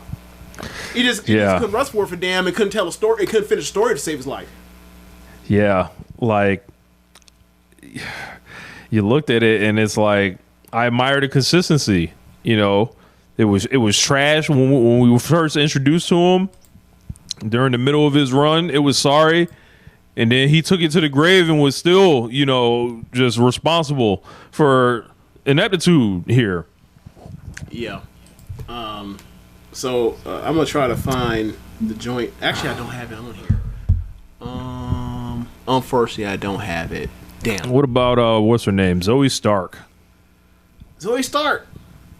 Good physique, good wrestler, had a knee injury, and then she was in the stud line thing, and then, they already let go of Shayna, so I figured it's just a matter of time before they're going to let her go. And also, I think they also let go of Sonya Deville, the last cuts, too, so it's like... Yep. I don't know what she was doing. I think actually they waited till she got cleared so they can cut her. I think that's what happened. So she's already dealing with another injury, so it's like, damn. But I think she's good enough to where, like, she should find work somewhere else, because she's clearly a talented wrestler. Yeah. I feel like we'll see her again somewhere. I would like to see her versus Ember Moon, or not Ember Moon, but Athena in an ROH match. I'd watch Persephone, something. But yeah, that was pretty much it for the cuts and all that. And like, it's the end of some people's runs, and shit happens or whatever. There's going to be a churn. That's an unfortunate part of this thing. Yeah. Immediately we started seeing a class of like 33 people being brought into the performance center and all that. So it's like just cheapen the workforce, drive down the value of pro wrestlers the TKO way. Bang, bang, Sosa. All right, Rich. So I'm gonna send you before we leave, because we were just talking about the Wyatt Six. Oh no! Are you telling? Okay, whatever. It's not gonna work. I was gonna send you to put up the Fiend over the Kobe Bryant joint with the 5 steps. Oh man! Commemorate his 5 worst feuds of the year, or worst gimmicks or whatever it was from the Observer in his career. Yeah. He passed, but yeah, man. Yeah, just a lot of bad came out of the Bray Wyatt Wyattism. A lot of bad came out of Wyattism. Yeah, tough. I don't know if you peep this. Alexa's still carrying around that doll, right? Look, Alexa was like smart enough to like get herself away from all that shit. Like, did she get away from her? Or did he die? Look, she didn't get back in it. Oh, I get what you mean. Yeah. And I remember I'm over here with Charlotte. I remember at the time, right? Before she came back, she was talking about like, give it time for the story to play out or whatever else. She was still doing or whatever else. Now, well, how about it? That was 2024. It's 2026, and now they're gone. We're done. I feel like somebody should swing back and check with her on that. I mean, I have it bookmarked, but I think that'd be in poor taste seeing that these people lost their job and also Bray Wyatt's dead. I'm not that big of an asshole. The S You know what I'll Bubs. do? I'll go to my bookmarks and I will forward you that message. You can handle it. You can adjudicate that, seeing that you're the one with the Alexa Bliss rant, not me. So that doll is drawing more money than all the Y6. That's crazy. Yeah, it did. Bliss apparently has said she has retired that persona. Smart move. When did she win? At WrestleMania 2 weeks ago? She came out with the fucking doll 2 weeks ago. Fuck. Oh yeah, she got to go ahead and lay that down. Oh, Motor City Machine Guns. That was the last one. Oh yeah, they'll be all elite soon. Collision. So Oba Femi, I want to get to real quick. Obviously retired Brock Lesnar, quote unquote retired. The day after he comes out, basically says, I'm the ruler. Walks out. Nothing happens. Like no one shoots an angle, anything like that. This is the Raw after WrestleMania, probably the biggest, Raw audience of the year. Might want to do something, shoot an angle, try to get some interest. Nope, it just does his entrance and walks away. Comes out the next week, announces the Oba Femi Open Challenge, and Grayson Waller runs out and gets his move put to him and beats him real quick. And I'm like, we're doing open challenges with this guy. We don't have anything else right now to follow up the Lesnar thing. And I get the vibe with Oba Femi. People are into this guy and they want them to strike while the iron is hot. And unfortunately, this is not something that they really do. No, everything takes forever. So I feel like they're making a big mistake with this Oba Femi Open Challenge thing because, just a couple weeks ago, Trick Williams was talking about, I'm getting rid of the Open Challenges as a U.S. champion or whatever. And it's like, the guy that actually needs the Open Challenge is Trick Williams or whatever. Do you want Trick Williams wrestling on your television all the time? I mean, no, but okay, you need more ring time for this guy. That's true. But Oba Femi feels like good thing there's a lot less house shows now, right? Yeah. Oba Femi, it feels like they're just gonna send low card bums at him, and it's gonna be an idealist kind of thing. And I'm like, there are plenty of guys on the roster right now. Feasibly, you could build kind of a big program where it's like, all right, you have Lesnar, you can go to a Gunther or something. You can go to I'm trying to think who else is on their roster, like a Drew McIntyre. That would be perfect, for someone like Oba Femi. And it's like, where is the creativity? Where is the urgency to try to get this guy who people feel like can be a top star for them? I don't know if I'm there with it yet. I'm more intrigued about okay, it's somebody new. Let's see how they do it. That's where I'm at with it right now. But there are people that really like this guy, and they're like, I feel like they should be preparing to get their heart broken. So, there is a path in that, right? He does open challenge, he squashes people.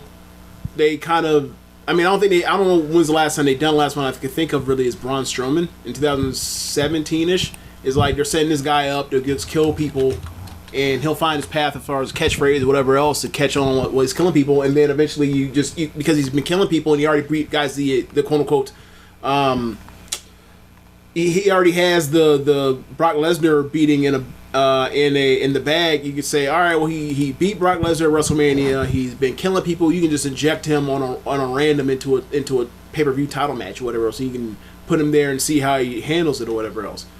They do that in WWE. That's a kind of a Vince staple of all right, we'll throw somebody into the deep end or whatever else after we built him up for a little bit.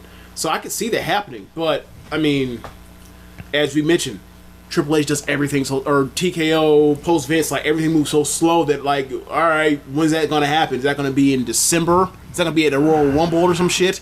Yeah. What's CM Punk doing? At this point, I know he lost a belt, but Austin Theory, the Vision, they had CM Punk, I think, not this week, but the week before, face off with Cody in a promo. It basically was like, anytime you want to do it, we can do it or whatever. Something like that. Gotcha. But wait, wasn't that the week? I thought it was a go home show. No. Nah, that was. But okay. Oh, that was a different one. Yeah, that was. Okay. Yeah. Like they were like hugging, and people were like, they're already like planting seeds for WrestleMania in Saudi Arabia to be them. Or whatever. Okay, great. Oh man. Oh, the Vision or whoever the fuck. Like, I don't know. Come up with a better idea for Oba Femi. That's all I'm saying. Yeah. But I mean, I would say give them the benefit of the doubt, but they don't have any of that. They don't deserve any of that. But I can see like, if they wanted to, they could set him up like, yeah, he's just gonna kill people you're gonna run through people and kill them for a while, and then like you give him a random title shot out the dark. Because people want him to go at Roman. That's what they were chanting at WrestleMania. So that'll be interesting if that ever really. I mean, if they're ever gonna do that, happen. if they're ever gonna do that, they're gonna have to save that for a bigger show than what's next. Like that needs to be a SummerSlam, Royal Rumble, Money in the Bank, WrestleMania type thing. Because who else is Roman gonna face? He's faced everybody. There's people out here that want a Roman and that still want a Roman and Seth singles match at WrestleMania. I'm like, yes, those are for fucking what? Look, I have no interest in that. The last time they had a match, it was that fucking Batman and Joker dumb shit, where like Batman is the heel and Joker is the babyface in that situation or whatever else. Is like, or actually they're both heels. It's like whatever, man. Yeah, no interest in that. I think part of the reason why I'm into the Jacob and Roman thing is like Jacob's like new, right? New for Roman. Yeah. He's new for Roman, and it's like a new kind of dynamic that Roman is like. I think Jacob is like far more interesting than Roman at this point. Roman's character is like it's like he breaks all the rules now as a babyface, right? Yeah. But he's so over now, it doesn't matter. Yeah. It's like Britt Baker.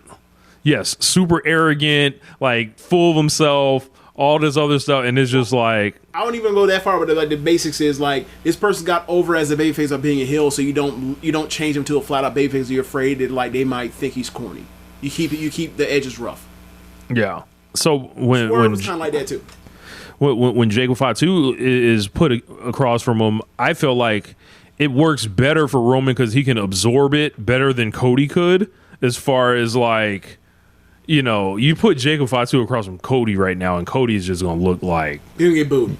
What the fuck is this? Like, and it won't ever get to that level with Roman. Yeah, I mean, it is funny. It's like, all right, so which Polynesian man is more MAGA? I was thinking which one has said nigga more? I was actually gonna say, I was like, never have I felt like the threat of someone saying nigga in wrestling like by in a program people? By non-black people. Yes. You must be sleeping under a rock, nigga. Like there's a high correlation of non-black people that say nigga in MAGA. There's a high correlation. Oh, I don't know what this person in the comments is saying, but yeah. Breaking news: this man is all elite. Yeah. Okay. Sure. All right. Provide the proof. Are they going to? I don't know what to do with that. Yeah. Maybe they're trolling. I don't know. Mr. Boo Fatu feels more. Don't you think me and your phone would blow up if that came across? Like, oh yeah, my show would already be like. Right. It'd be the Lucas trade of wrestling. Yeah. Like, what the fuck? What is this? Yeah. Oh, speaking of like, how shocking, bro, when that text come through, when that message come through with Vince, one of these days, oh boy, that's going. I'm telling y'all now, if anybody's watching this show that is a WWE fan and still like in the Vince camp, I'm telling you, that breaking don't watch that day. That breaking audio of One Nation Radio for Mercy that day, I wouldn't tune in. Yo, I would not tune in. It's gonna hurt your feelings. It's gonna be so like. I would probably say like, say if it was an hour show, right? First time? Yeah. We did a emergency show then. I drank on the show. I remember that. This time might have to light something up. Literally. But get the AEW. Yeah, man. AEW comes back with another excellent show. Yeah. I think Fairfax, Virginia, if I'm not mistaken. Good house. That Over sounds about right. 5,000 something in the building. Maybe like 5,500 or something like that. Okay.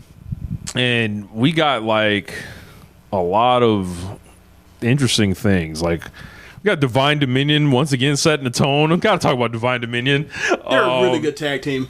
Yeah. Really good. I love them. Yeah.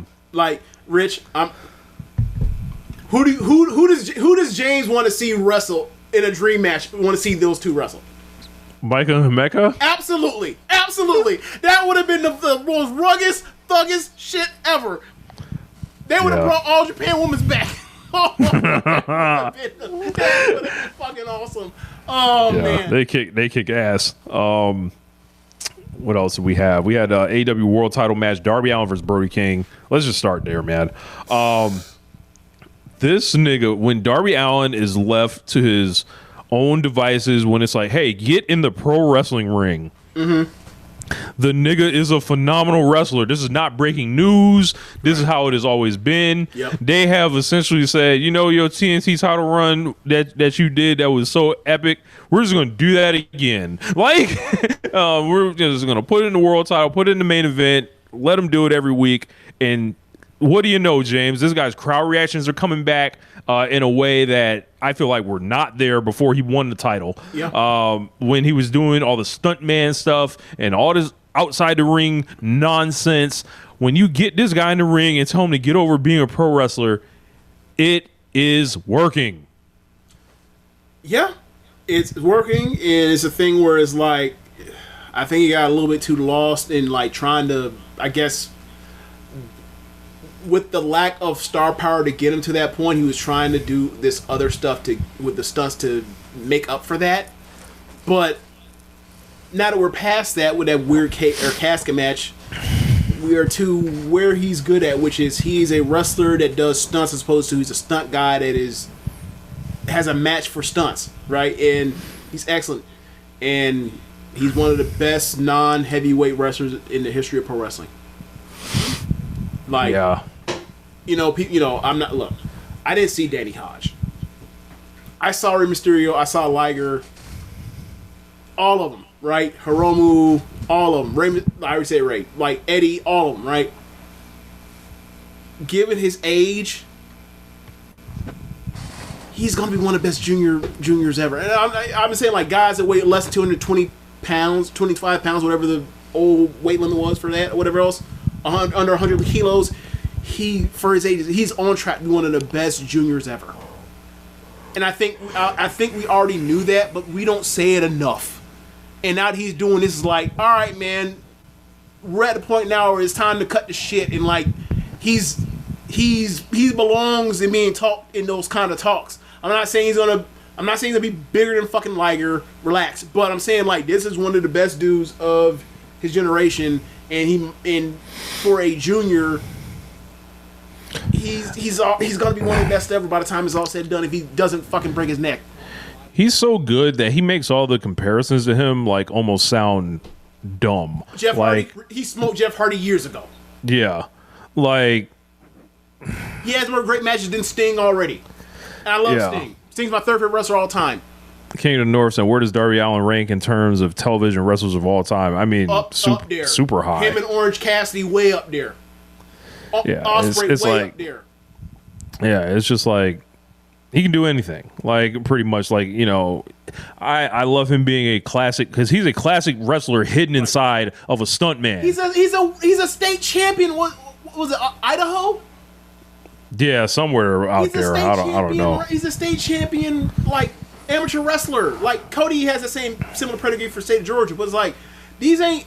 I understand, like, people may not notice that because the packaging looks so non-traditional, whatever else. No, man. Watch that dude move around the ring. That's an athlete.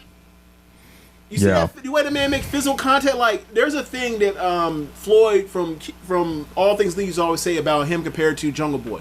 Jungle Boy may be bigger, may be taller, but he doesn't, as Floyd being a person that's more of a person that's built his foundation and education on pro wrestling through the 80s, he respects Darby's form of wrestling more because it's It's physical contact. It's more physical.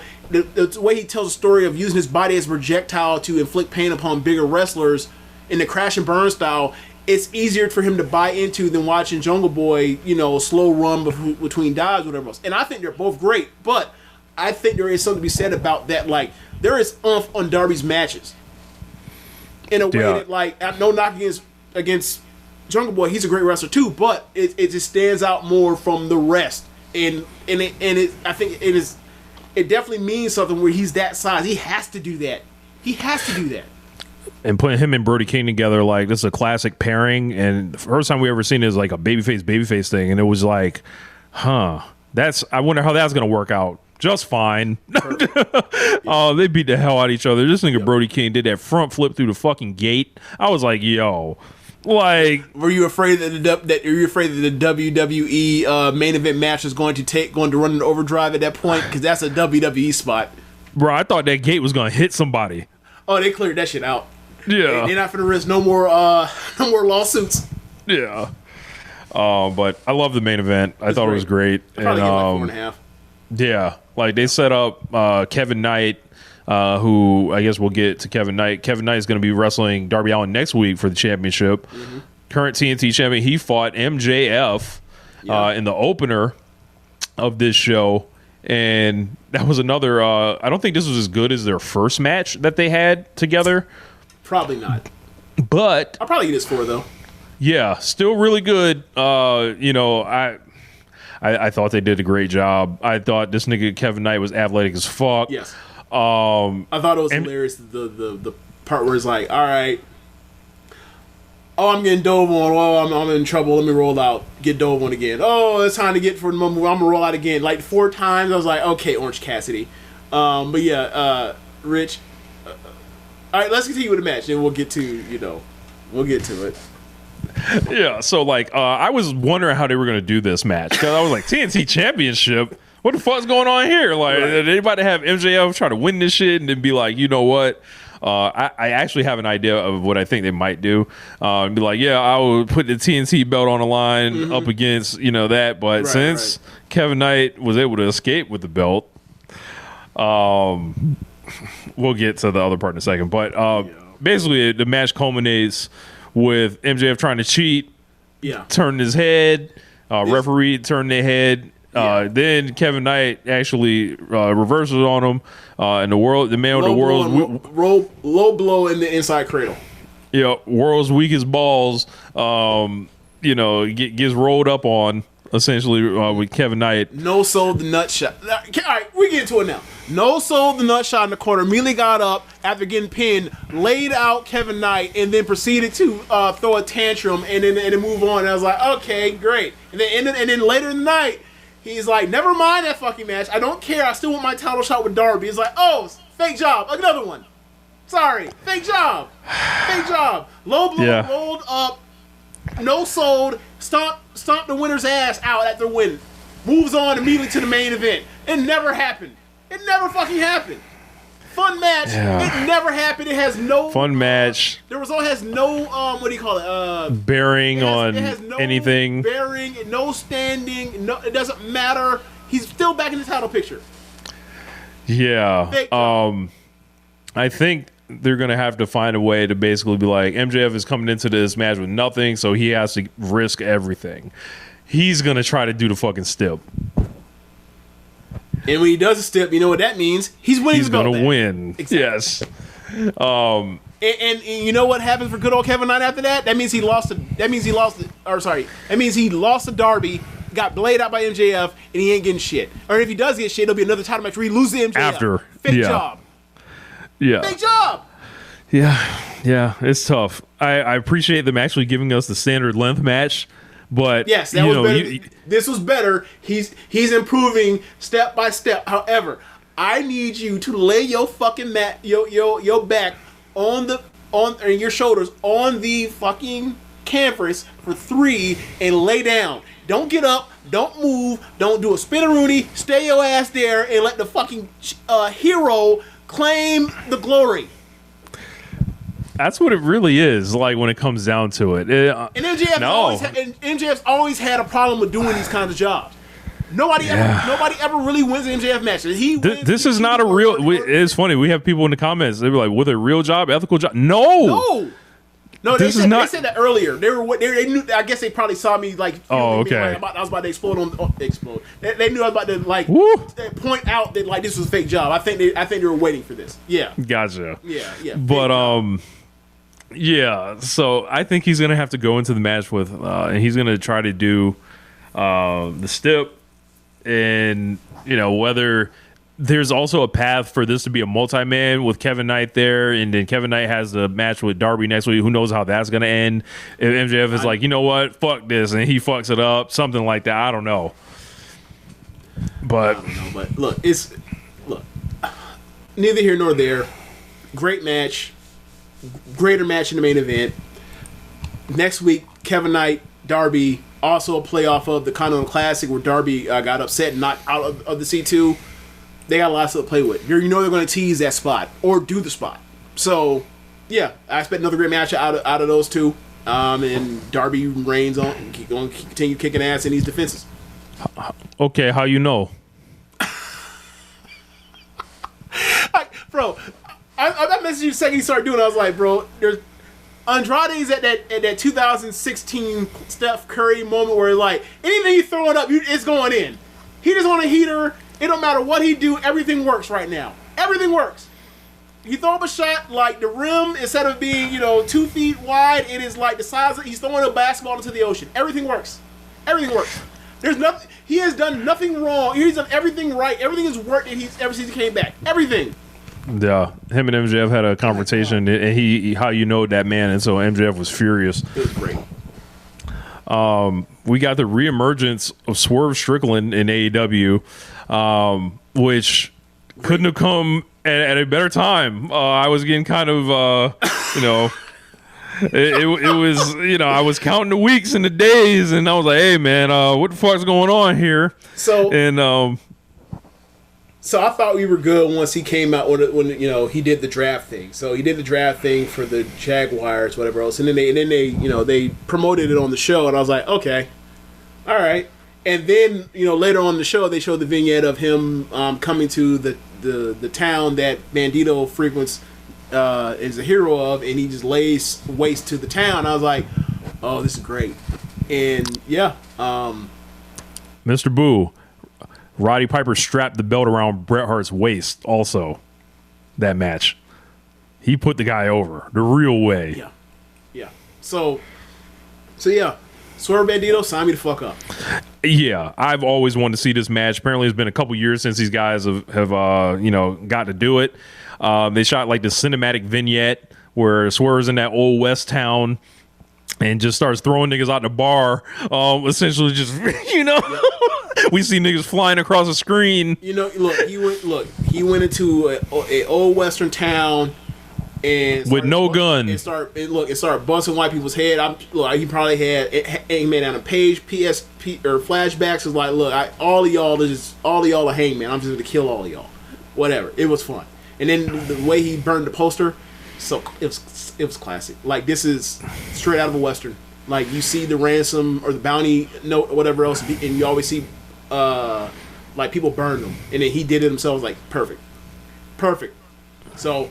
Yeah, there's a lot he can do with it. Where they're going to take it? Like, they're going to be on TV, or is that going to be on the pay per view or whatever else? Because it's amount of time. But like, I'm interested to see if this is a match or if they're going to be a build around that as far as like television. I'm interested to see what they do with it. Yeah, I think I would probably count on that with one being on pay per view. I don't know anything, but I can probably ask. And see kind of like what's going on here. But I like the match from a standpoint of like, one, getting Swerve back in the mix, because like, I've talked about ROPW and different stuff like that. I was like, yo, when you have business that's being done like as part of like the 2 biggest drawing matches of the year, and then it doesn't like convert to anything yet, and you kind of got to wait it out, it stinks, and like that can mess with someone's head. Not saying that messed with Swerve's head, but like I can just imagine that being in my shoes or whatever. I'd be like, well, what the fuck? Like, what's going on here? What more can I say? What more can I do? Yeah. Right. And it's like, with this thing with Bandito, he's always been great. Bandito's looking for something to kind of get back into the mix too, because he was hurt and then he's trying to get back in it. So I'm gonna be interested in who goes over here. How did he get hurt? He was in the he got hurt after thing, the. Right? I thought he got hurt after the MJF thing. Actually, he was in a Battle Royal. Yeah, the joint at the pay-per-view. 21 Plex deal. That was awesome. Yeah. But yeah, Will Ospreay and Jon Moxley. This whole thing started on Collision with this face-to-face that Ospreay, essentially was kidnapped, and Marina snapped his neck back into place, gave him a little shoulder rub, and was like, "Yeah, you all right now." And then the whole thing. This is where they saw fit to air this thing. No, what I mean by that is like we've seen this before. They did this to Hangman Adam Page. He's doing something excellent with character work, and you're not putting it on the show, on the main show that people watch the most. That thing was awesome. Why the fuck is it? It's Jon Moxley and it's Will Ospreay. Why the fuck is it not on Wednesday?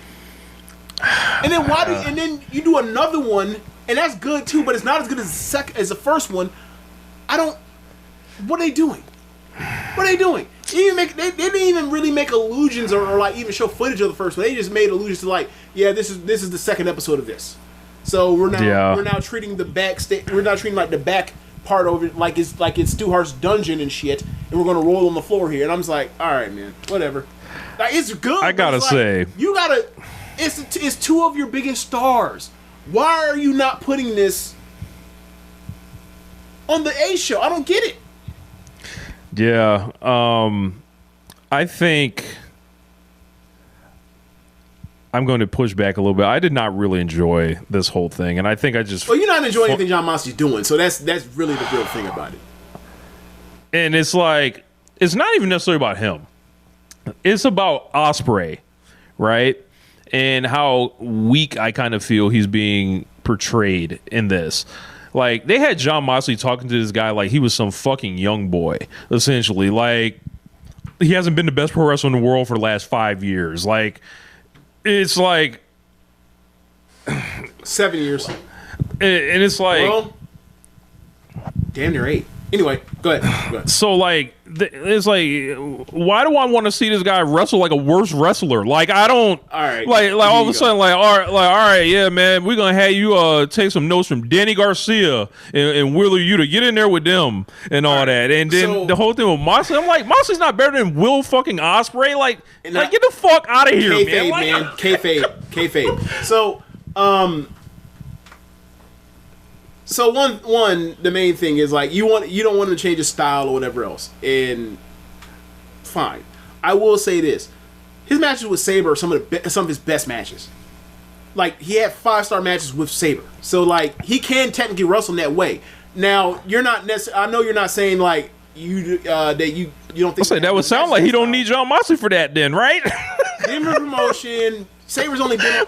Anyway, if you watch AEW, you might even know they even had matches Sabre and Ospreay. My point is this: I'm saying there's proof of concept that like the dude can wrestle great matches in that style. Now, does that necessarily mean that you want to see that? No, but I think they're setting up a thing where it's like it's his, Daniel Bryan as a Wyatt for a couple weeks type of thing, where it's like he, this is a distraction off the path to get you to appreciate the path that you actually want, and then you get the path eventually. It's like almost like side questing in a way. Yeah, I'm. This feels so selfish and like 4D pro wrestling working from Jon Moxley, like ensuring that he'll get a title match with this guy eventually down the road. He was already gonna get that though. And it's actually the Rocky 3 storyline that he always wanted to do. Like this is actually it. Like this nigga's out here just he's playing Apollo Creed. Right. Like. Trying to train this nigga up, but the thing was like Apollo Creed is like the best boxer ever and can actually teach him something, or teach this guy something who was mentally broken and destroyed. Okay, so in AEW, Jon Moxley's not the greatest wrestler in the company history in kayfabe, because he is. I guess, yeah. You get who? If not him, then who? I guess it would be Kenny. 4-time champion to 1-time champion. Look at the days. MJF, you might as well learn from MJF then. Shit, like. I get it. This is cope. I get it, man. Like, look, in storyline it works. Like, it just works. Like, but why is he talking to him like he's some young boy and not like an all-time wrestler? Like, why are we playing with this guy like this who has to sell tickets for fucking Wembley Stadium? And we're not treating him like a fucking superstar or a legend in the making. We're treating him like some sucker that needs to be subservient to Jon Moxley. Why? He came back apparently too early. He should have came back like right now. Timing. Should they be doing something more interesting with Will Ospreay? Yeah, but there's also this part where it's like, hey man, Double or Nothing is how many weeks away? 4 weeks away, right? I don't know the date, but usually it's like the end of the month. Shit like that. May 24th, 28th, some shit like that. Whatever that weekend is, I'm pulling up my calendar right now. Yeah. So yeah, it is May. Yeah, it's like May 24th. It's May 24th. So right now today, so we are 1, 2, 3, 4, 5. We're 4 weeks away. Like I haven't. I was gonna say, and also, like, are they doing this like to turn back babyface? Like, is Moxley babyface doing this? Is this like him hanging out with the heels? Like, what's the? I don't know, but my main thing is like, hey man, when are you going to announce the fucking Owen? There is that. That's what I'm getting at. Like, we're 4 weeks away. When is the Owen? Are they doing no Owen this year? If they're not doing no Owen, are they told people there's no Owen? They have not mentioned this. Right. That's what I'm getting at. So it's like, hey, like we are 4 weeks away from next pay-per-view. We expect there to be a number one contender for Wembley announced. What the hell is going on? I guess we gotta hope, Ospreay learns something, in the Boweries of the arena, on the floor, or else it ain't getting announced. I mean, he also came out there with a rash guard on, so there's that too. Yeah, he was ready to roll on the floor too. Yeah, I guess I just wanted something more spectacular and exciting for this guy who came in with all this ball of energy in 2024 and just attacked television like almost no other, with promos, with wrestling to match. And now he's doing these 3-camera shoot Invisible Man angles in the back, and I'm like, no, they know there was a camera there. They did, yeah. Like, but it's like now he's doing all this, and it's like, okay, I know why you had to set up the job in the beginning. It just seems like an unneeded side quest. That yeah, I'm with you. But here's the thing, right? He's doing that. He's doing that, right? We just got Swerve back for the first time in weeks. Kenny Omega's off TV. Been off TV for weeks. And Paige ain't been on TV. Is there a third one? Is there a third child on the way? Honestly, I don't know. Yeah, well, given his absence or whatever else, normally. I mean, it would be fair to ask the question. Like, it's like, yeah, Ospreay's not doing this. At least he's on fucking TV. Like, the rest of these niggas off TV again. Fuck. You know what I'm saying? Like, why can't we? The four, maybe I'm being biased, but the four people I think are the most important to AEW, right? Is from a single perspective. They can't ever just be on TV together at the same goddamn time. I don't get it. I don't get it. It's always somebody has to go and leave, make room, whatever else. Nah, man, take your ass Saturday if it's that big a deal. Jon Moxley don't leave. Y'all stay your ass here too. Pitch in. Getting people to work Saturdays is tough. I gather. It shouldn't exist. It's a bad travel day. Shouldn't exist. Oh well. Like, yeah, it's the middle of the week or the end of the week, which is really the middle of the week for them because most wrestling shows air during the week. So that's kind of when people were used to traveling. Yeah, there's a lot to it, but I don't know, man. I'm just not loving it, and I'm just. I get you. He could be doing this is suboptimal. Yeah, it's suboptimal. And just when I think about it, it just like doesn't add up. Like, and Jon Moxley be doing something better than this too. Oh my god! I mean, I don't know, but I think they started so good with the thing with him and Kenny in the trainer's room or whatever, and maybe that's who he faces. Talking about inspiration and all this other stuff and trying to tap in and be a hero. Maybe you just brought this up, right? Maybe it's a thing of like, you know, good guy Kenny on one shoulder, bad guy Moxley on the other, and he's conflicted. I would say this: he needs some proof of concept from Moxley's side to make it work.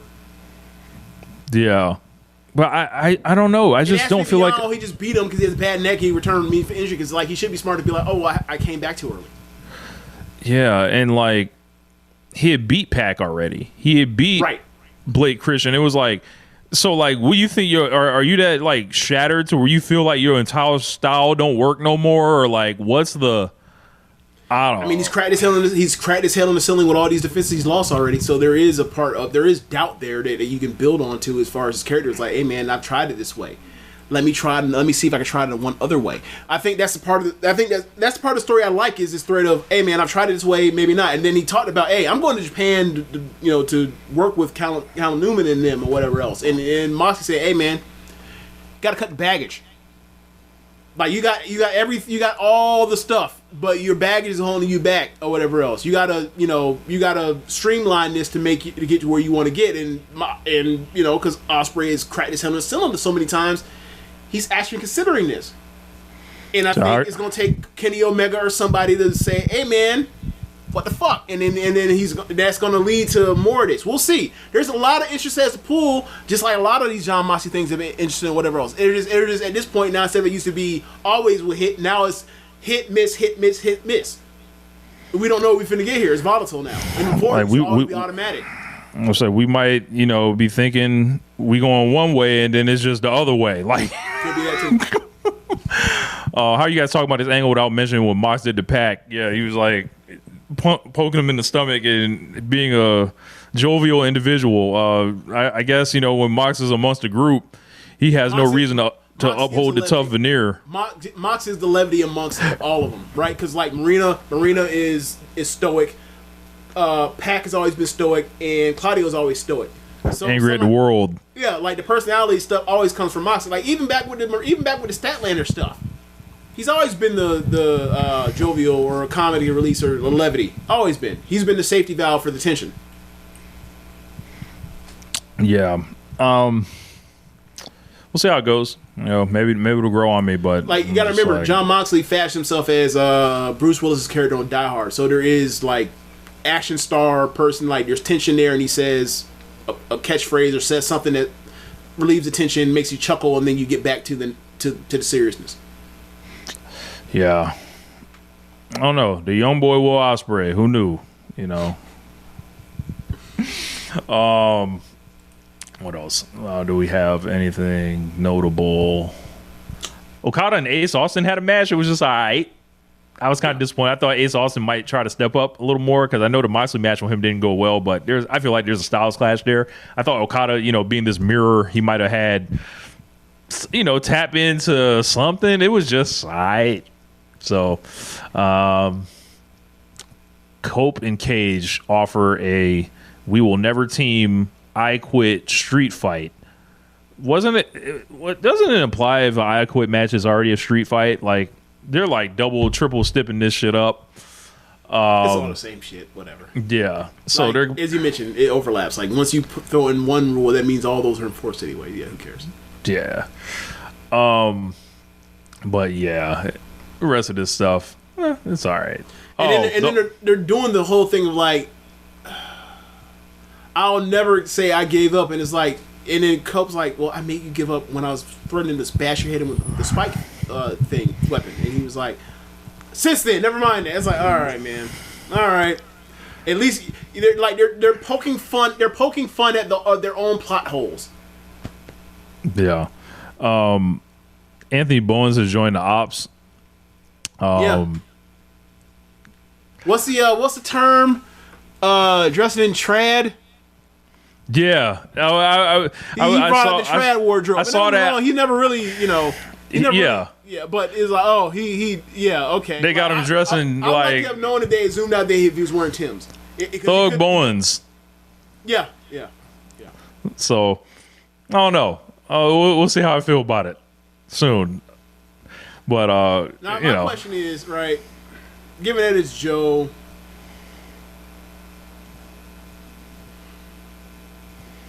can Joe find Bowens a better barber? Probably not. Have you seen Joe's hairline? Joe, that's why I'm like, kid, I don't know. But also, remember, Joe got issues that a good barber, even a good barber can't deal with that sometimes. Yeah. Joe old. Yeah. Kevin Knight defending his belt against Hook on Collision. Yeah, that sounds tragic. Why are we still doing Hook, man? Look, and this guy's signed for years and years, too. So it's like, yeah. Ring of Honor, brother.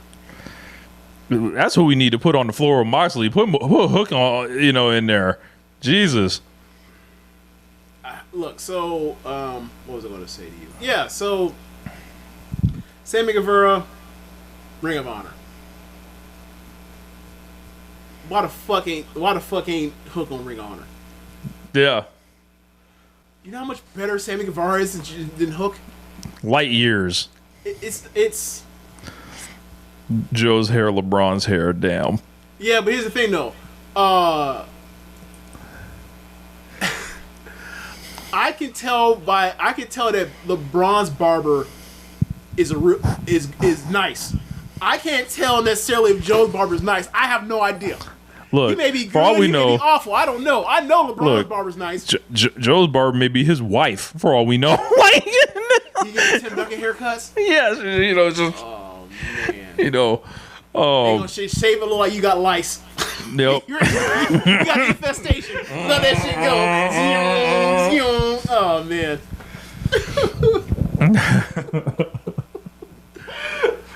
But yeah, I'm trying to think. What else there? So it said Jericho got whooped a bunch. Oh yeah, he did. Ricochet jumped moonsaults over him and said, "You ain't even worth it." Like, this nigga's an asshole, bro. Yeah, I was like, that's flipping just a flip. I'm like, okay. Hey, sound like a real nigga to me. I know someone hate this, seeing him flip for no reason. I know someone hate this. It didn't bother me none, but I was like, all right. Yeah, but I think that might be all I got on the other stuff. All right. But yeah, we probably can wrap it up. Make sure you guys check out RLPW. Dropped the hot takes video today, and amongst other things on there, it's all coming together. Yeah, I mean, what were we talking about? You pulling up so you can rewind? Was it the evil stuff? The evil. Looking at that. I think I might. I don't mind seeing some afternoon or morning evil slander. I don't mind seeing that tomorrow. Yeah. Yes, the ops are LGBTQ inclusive. Yes, indeed. I mean, I don't know why they wouldn't be. When you can whoop ass, Yeah, you do what you want. Yeah. So. All right, y'all. Thanks for listening. Be sure to rate us on whatever app you're using to listen to this with. If you are watching from the stream, be sure to wait till the show notes for the podcast are up, and you can go to the show notes and see the Red Circle link and donate there. And be sure to listen to other shows on the network. Besides One Nation Radio, you have Keepin It Strong Style, All Things Elite, AEW Match Guide, Joshi'ing Around, Wrestling Our First Things, Tunnel Talk, the Trish and Sarah Wrestling Podcast, and Imps Adventures. Thanks for listening, y'all. Later. Peace.